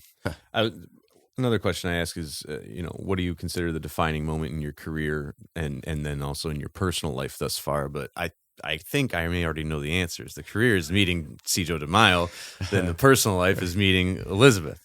Yeah. Well, yeah, and no, without a doubt, meeting James DeMille was obvious. Well, here's the thing: I didn't know I was going to have a career when I met James DeMille. It is a wonderful thing that I met him. Mm-hmm. But the thing that changed my career was when he, in 2001, he named me Instructor of the Decade. Yeah. And I knew that was a thing that he had to come up with because because Instructor of the Year just wasn't the thing, right? It wasn't big enough. Sure. And he watched how hard I had worked at perfecting the tactile concepts of Chisao and slap sparring and all that. Mm-hmm. And gave me, accolades for it. Sure. But that was one of the things that really changed, because people started to respect me professionally in a different way. Okay. At that time, what would you say is that what you say separates you from the rest of the Wing Chun Do instructors? Is your desire to expand on things and go deeper than they do? With all due respect, and no disrespect meant. But what do you think separates you then? And why would he feel? I mean, you inherited the system, so obviously you're special. But well, you could just say dedication. I mean, but here's the thing: that dedication came from a really simple place, and that was, I'm fascinated by Wing Chun Do. Okay. Every damn day I get up, I am fascinated by Wing Chun Do. And then you read my blog where I talked about how this young 13-year-old girl in my junior class, just said something to me during class about teaching when I was trying to teach her stance work. She said something to me that just blew my mind and taught me a new way of presenting the information. And so I right away I ran out and wrote about it. And then shortly after I wrote about Jay with this that you just alluded to. Oh, okay. One of the things that's most remarkable to me about being a teacher is that I can learn from everywhere, in every corner, everybody. I listen to my students and I learn from them, because I mean, like I said earlier, that's how you become a good instructor. How do you make it personally important? You have to listen. Mm. And sometimes when you listen, you find out people are smarter than you are. That's awesome. Even at 13. Seriously. What would you say is the biggest advice that you've received in your career, and how did you utilize it to go to the next level?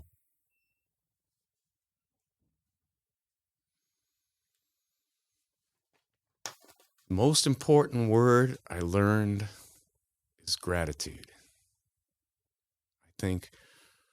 I think that it's easy to view people as entities or sources of income or whatever.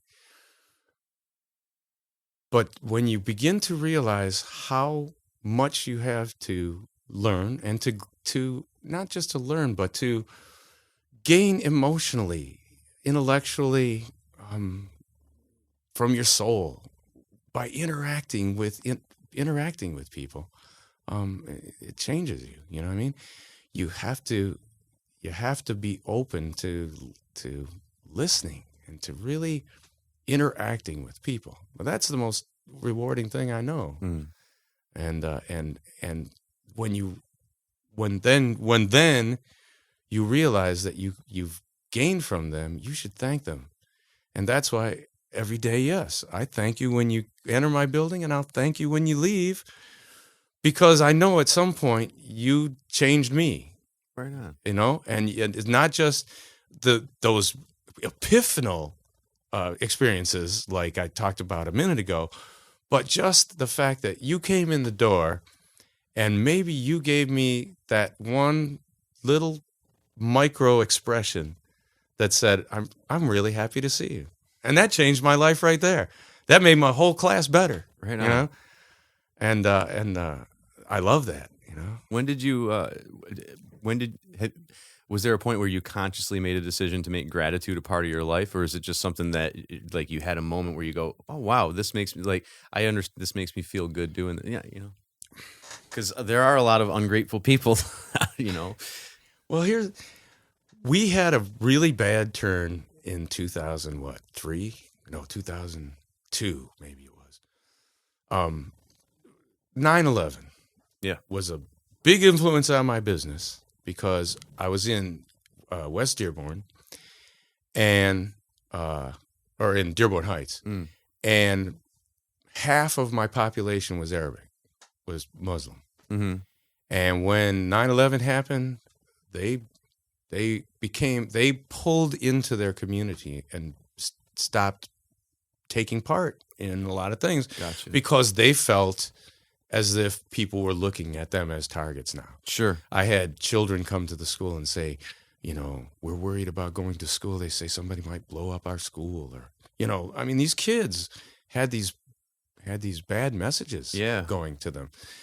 And so also at that time, we had 3 months before that determined to let the lease go and move find a new building, right? Mm-hmm. So we had found the new building, but I needed about another 6 weeks to gut it and turn it into the school that you know now. And so the guy who bought Arabian Market let me keep one of the two storefronts for the extra 6 weeks. I paid him a little extra money, and at that time we also had a junior black belt test scheduled, so we were able to get that done. We got all that done, and then we moved to the new place, but we lost a lot of our student body because of the 9/11 thing. Because this was 2 weeks before 9/11 happened. Then it happened. Oh, wow. Then we were And so when we moved, we lost more than half of our income. Wow. And had a giant mortgage to pay. Sure. Yeah. And that's when I looked out at the people who were with us and deemed it valuable enough to come to follow us to our new location and be part of our family still. And I just said, you are the most important people that have ever been in my life, Right. And that's when it really became, I understood what gratitude is. Right. At that point. Sure. Because to that point, you had a nascent upward trajectory since 1988. Yeah. When you were at the Y and it was just, ticking up to the point where, hey, let's make the big decision. And then the big cataclysmic event that, it's completely out of your control, but it makes such a wide impact that the reverberations, they're still being felt today, if we're being honest. It's true. And then shortly after that came the big housing bubble debacle in 2000. So that right there gave, a lot of people just didn't have money anymore. Sure. I know, have so many friends that are underwater on bad mortgages. I foreclosed on my house the foreclosure didn't take place until after I moved out, but I filed bankruptcy in late 2007. It was discharged in January of 2008. I walked away from my house. I walked away from my car because I was one of the victims of predatory lending where I got into one of these 5-year ARM mortgages, and interest only payment. Elizabeth used to work at the bank. Well, this was the height of the bubble. I mean, not the height, because the height was just before it burst, but this was like the mid bubble. Mm-hmm. And all her fellow employees were incredulous that we had a house. When we bought our first house, it was less than a fixer-upper. It was a shack, right? Sure. But it was what we could afford, and to be sure, yours. And to be sure that we were going to have because we got married, and Dave came 9 months later. Sure. And we hadn't even got a house yet, right? So we got a house anyway. What was I forgot what I was going for. Doesn't matter. We're just talking. It's all good. It's all good. Wait. We were talking about gratitude and how the sudden impact and everything affected you. And I was just saying that when she was working at the bank, we had this house that was, I think we paid $29,000 for it. It was like a really small house. Sure. Well, they wanted to give us loans for $125,000 on that house. And her fellow employees were incredulous that we wouldn't take that. Why wouldn't you take the money? You could do so much with it. Oh my Lord. And she kept looking, are you crazy? Right. Right. And in the end, she was quite right. Yeah, no kidding. Okay. That's what I'm sorry. No, you're right though. It's ridiculous. Define success. Wow.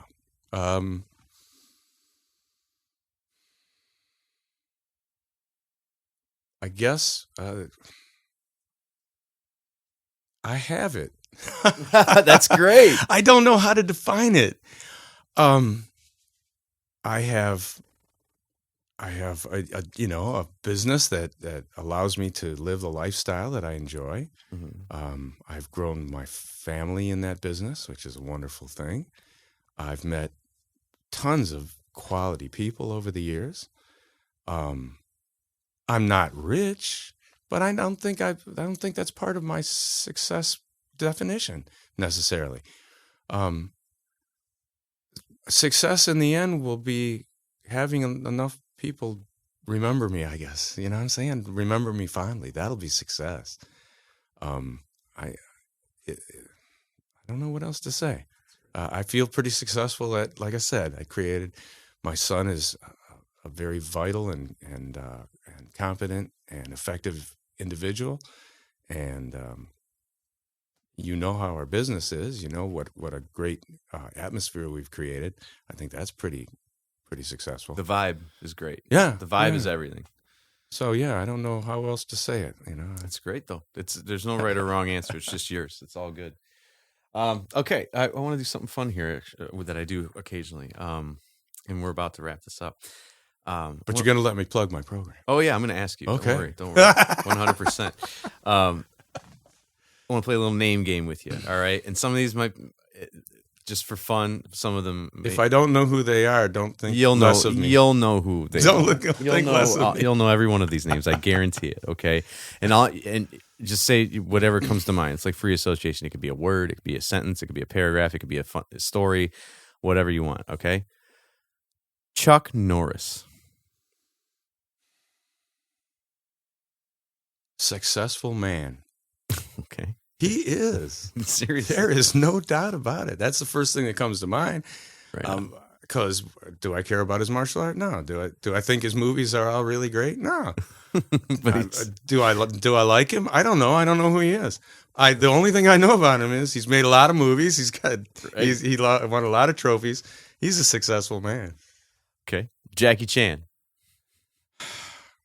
Martial artist. Okay. A real martial artist. To me, the maybe the best movie martial artist of all time. Right on. And that CJ was saying that was Bruce. Once he came to the States, that was Bruce Lee's main motivation was to get in the pictures. And nothing. I won't say anything. I can't take anything away from Bruce Lee. He's done without a doubt, some of the greatest martial art fight sequences ever done. But Jackie Chan just a monster in terms of his physicality. He can parkour. He can do Daredevil. a million things. Yeah. So Sho Kosugi. Let's see. Again, it's just for fun. Yeah. He's a mysterious character because I don't know that much about him. But I would say the first word comes to mind is dangerous. Yeah, that's true. That's the first word. It's like dark and dangerous. It's great. Jet Li. He's a technician. I mean, if you're going to look at it from a martial arts standpoint, he's a great technician. I don't know if you ever seen what is it called? Once Upon a Time in the East or whatever. I don't think so. No. I think it's a 2-part series that they did on training in the Shaolin Temple, and they follow Jet Li at about 14, 15, 16 years old through his Shaolin training. Okay. And the man is just a devastating technician. No doubt about it. Right on. Donnie Yen. The most elegant martial artist I know. That's what I'd like to say about him.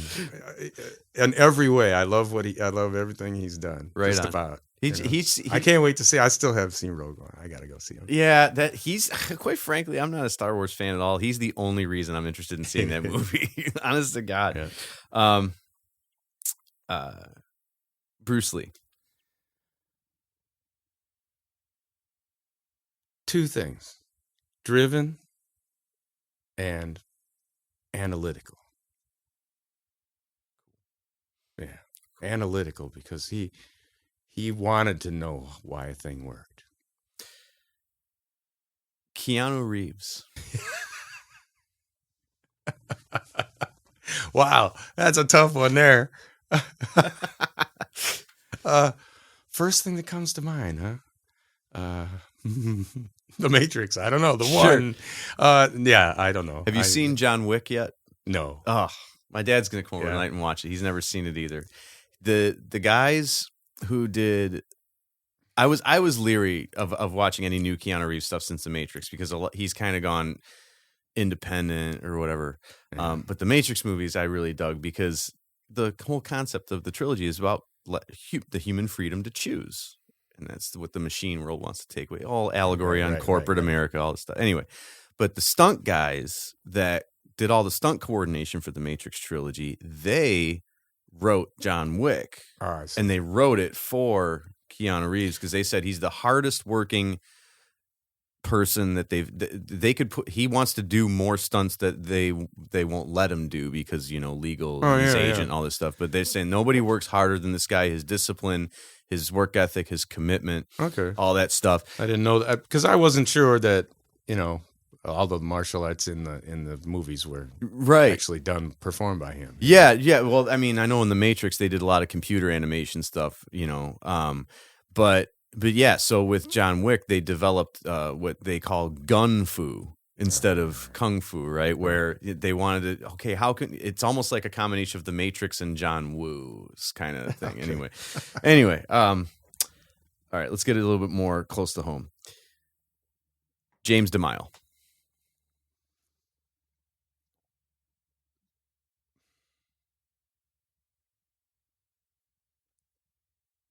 Let's see.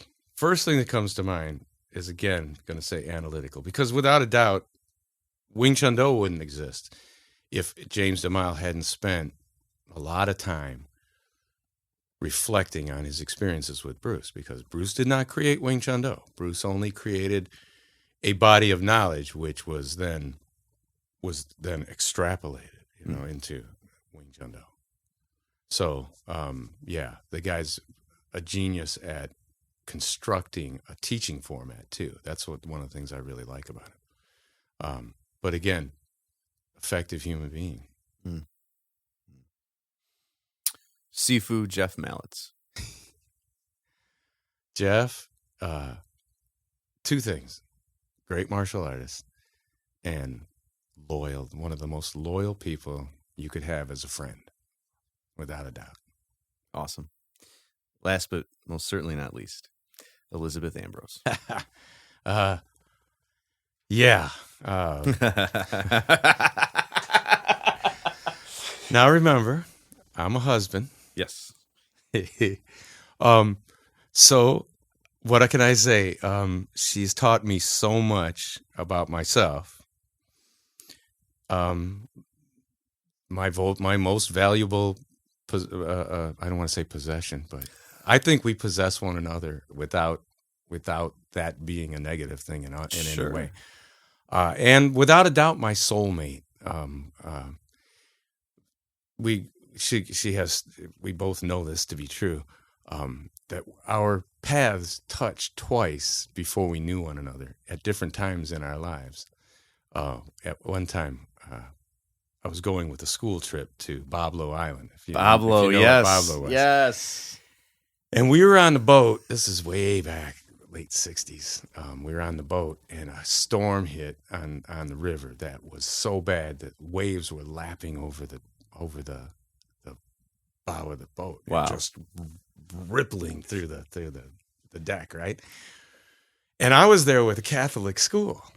And so later on, Elizabeth was telling me the story about being on the Boblo boat and being so scared because these nuns fell to the floor on their knees and started praying. And I was like, those were my nuns. It's awesome.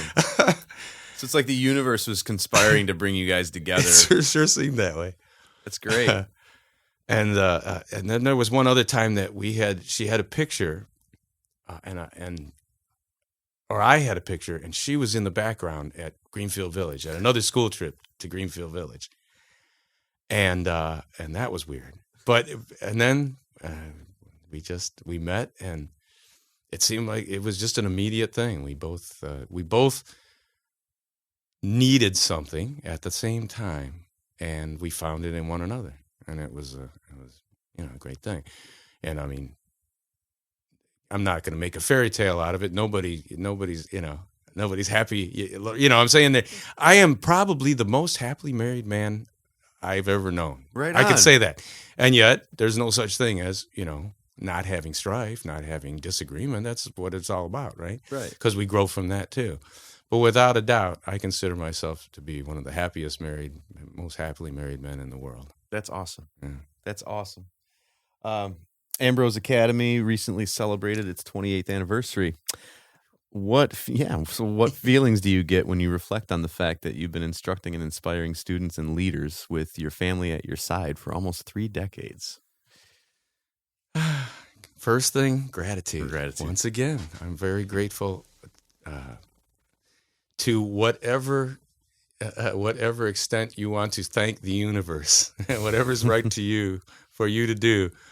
I am grateful that I've had a chance to live this lifestyle, right? Right. And I'm still going to hopefully be around to keep living it for a good while yet. Right on. So that's actually my next question is this is your chance to plug. What's next for the Ambrose Academy?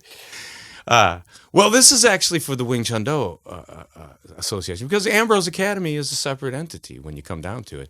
Ambrose Academy is a community center for this area. Sure. Right? Okay. That's what Elizabeth looks at it as. We're a community center. We're not just a martial arts school, because we have all kinds of interesting services that go on. She does so much for the children.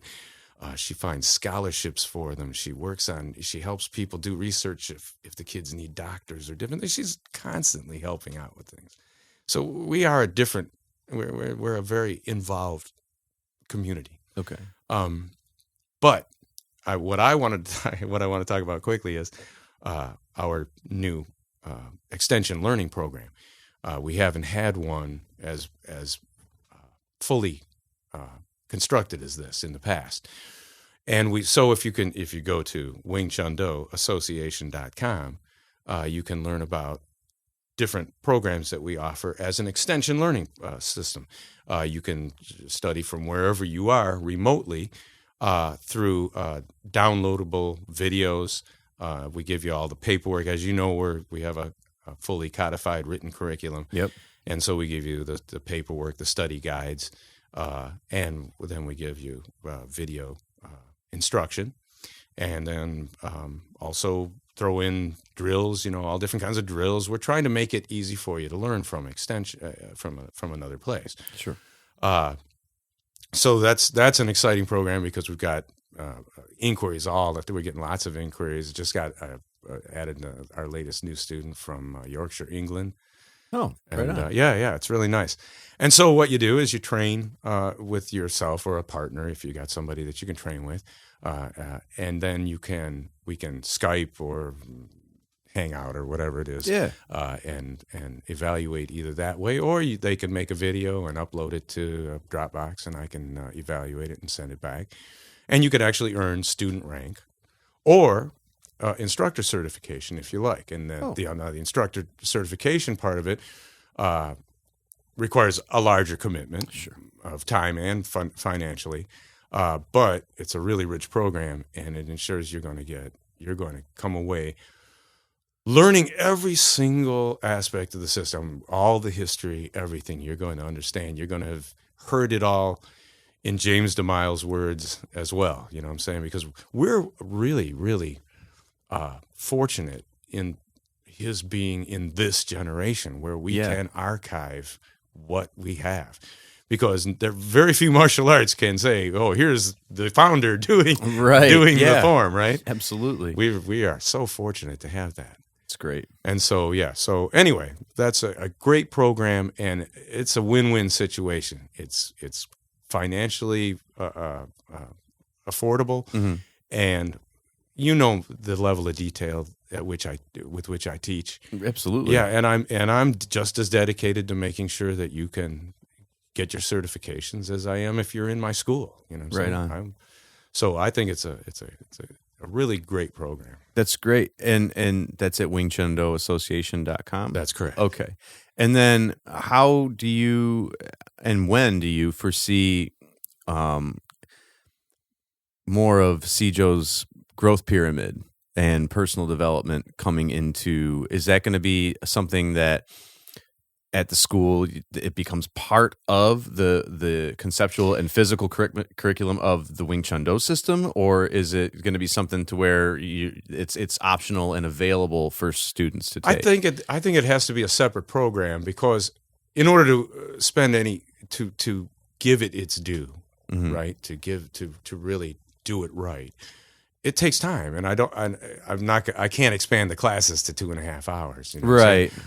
So it's definitely going to have to be. And without a doubt, if you want to learn more about the program, I'll be glad to meet with you in different sessions, or anyone who wants to learn about it. I'll be glad to do that on the side. However, we do from time to time schedule some programs when people are really interested.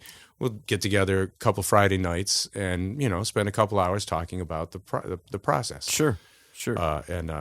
Because in order to do it, that's what I had to do. In order to become certified and get through the program, I had to actually, administer it. Right. Right. I'm safe in assuming that it's available to people that don't take Wing Chun Do. Yeah. Okay. You can contact if you're interested in personal growth programs. First, I will point you at Sijo DeMile's website because he's the man. He's the man who can really clarify it probably better than I can. Sure. It's interesting because he's such an analytical and thought. He's always thinking. So he's daily changing, and he'll give you game plans and assignments that he wants you to do, think about, and write down your thoughts. And you know what I'm saying? It's worth doing. But if anybody would like to contact me about the programs, they can contact me at wingchundo@gmail.com. And I'm anyone. Just you can. I'm always happy to hear from anybody about self-improvement. Well, so to that point, I love how you lead me into every next question. So what's next for you in regard to your growth as an individual? I don't know. You know what I'd like? I'd like to play some more music. Really? I mean, if we want to get down to it, I'd like to play some more music because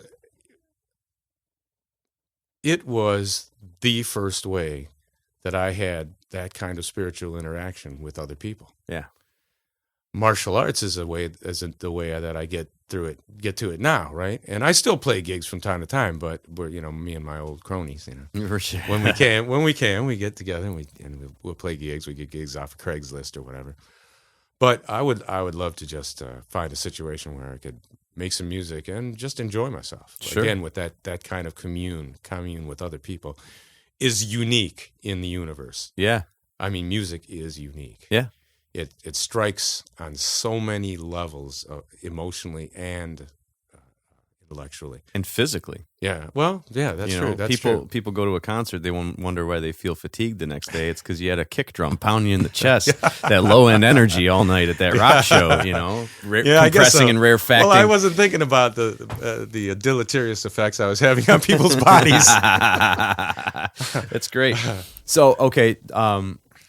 Before I ask you the last question, where can people find you and reach you? You said wingchundo@gmail.com. Right. You're on. We're on Facebook. You can find my personal Facebook, Rocco Ambrose, on Facebook. There's Ambrose Academy's got a Facebook page.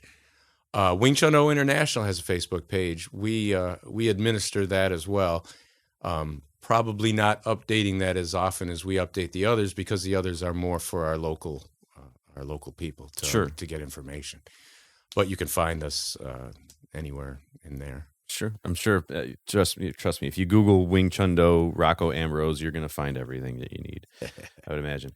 Before I ask the final question, I want to acknowledge you for a moment for your passion, for what you do, for your leadership, and how you truly embrace each individual as an individual and attempt to understand their individuality. Like you said, cater how you lead to the individual. I think that a lot of leaders and managers really want to treat everyone the same, and that way they don't feel like there's favoritism going on or whatever. That way, everyone can get on the same system. You don't do that. You look at each person individually and say, what does this person need? And that's not found very often. And let me say, I'm gratified that you recognize that. No sweat. That's good. And that means at least it's effective enough that somebody noticed. Yeah. Well, you're subtle with it too. And so, okay, I'm going to get to that. Your emotional intelligence. I want to acknowledge you for your emotional intelligence because the way that you lead it's softer. It's soft leadership. You bark when you have to bark, but you don't bark very often at all. You only bark when it's absolutely necessary. And you're emotionally intelligent enough to read. You're aware of your own emotions and aware of the emotions of the individuals in the room and how they are affecting each other and the vibe of your school. And so you are a behavior modifier and a vibe coordinator beyond just being a Wing Chun Do instructor. Okay. Wow. I also want to acknowledge you for your humility. Never once do I get the impression that you project an air of being better than anyone in your school, even though you are. Your commitment to your craft, your patience. I circled it because you said that was the thing that Wing Chun Do taught you the most, and I already had it written on the sheet. Your patience, not only with some of the wily members of the school, some of the more intense, ratcheted up members of the school, but also with those who aren't so intense but are a little slower to catch on to things. Your discipline, both with your health and the fact that you're there every day. You're there every day. It's your box, and you're there every day. And last but not least, your skill set, because beyond being a martial artist, again, with the emotional intelligence, your leadership, as you said, you can't remove one event from your life and end up where you're at today. And everything has combined to help you acquire the skill set that you have. And you have a certain amount of things in your tool pouch. So I want to acknowledge you for that. So my last question is, what advice do you have for those listening who have a passion and want to get after it? For the kid that mom and dad aren't necessarily around, the only child that has to talk to themselves and be a little guarded before they meet their soulmate and discover their mentor and find their path. What would you tell the kid or the person out there who has a dream or a passion and wants to get after it? Don't let anyone tell you different. That's all I can say. My mother, anyone who knows my mother, knows that I was brought up in a house, in an atmosphere when it concerned her, where if I said, I'm going to try out for the baseball team, her response was, well, don't get your hopes up too high because you might not make it. And that was her response to everything in my life. So my biggest advice is, don't listen to anyone who tells you can't do it. Don't listen to anyone who says that's not the right path. Because you know a little bit about my son, and I don't want to go too off kilter here, but he's got a University of Chicago master's degree, and what is he doing? He's tending bar down there. Mm-hmm. And I had somebody come to me and said, it was a gentleman from India, one of my students. He said, Didn't you give him advice? Didn't you try to change things? Stop. I said, the boy is so much more effective than I was at his age. I looked to him for advice on how to embrace life, because when I was his age, I didn't have that ability. Nobody brought me up to embrace life and to believe in myself as much as I did. You know what I mean? And so he's one of those, without a doubt. I hope that I don't mind that it's my last words, but my son is my biggest hero in life. That's great. In my life, because he's taught me so much about myself. Right on. So don't let anyone tell you can't do it. Don't. Sigung, Rocco Ambrose, thank you so much for coming in and doing this. It's been a pleasure, and it's been a pleasure to be in your classroom, and I look forward to many more years of doing so. Well, I've had a good time. I love talking. I hope that we said there's something that's of interest to someone. I'm sure that it will be, based on the feedback that I've been getting so far. And this is episode 7, and as of right now, only 2 have been released. So based on the feedback, there are many golden nuggets of wisdom in here for my audience to latch onto. So, well, thank you for having me. Thanks again. Appreciate you, sir. Appreciate you. Thanks. I hope you enjoyed my conversation with Rocco Ambrose, and if you did, please share this episode across your social media platforms, because word of mouth is huge. I'd also love to hear about what resonates with you, so send an email to getafterit@therealjohnk.com, that's K-A-Y, and tell me what you liked, or tell me what you didn't like, because feedback is the breakfast of champions, and breakfast is the most important meal of the morning. Subscribe to Get After It by entering the URL getafterit.libsyn.com/RSS in your podcast app. That's Libsyn, Libsyn. The next episode of Get After It will feature Josh Sobek, my protege and now tour manager and front of house audio engineer for touring band I Prevail. Until then, you get after it.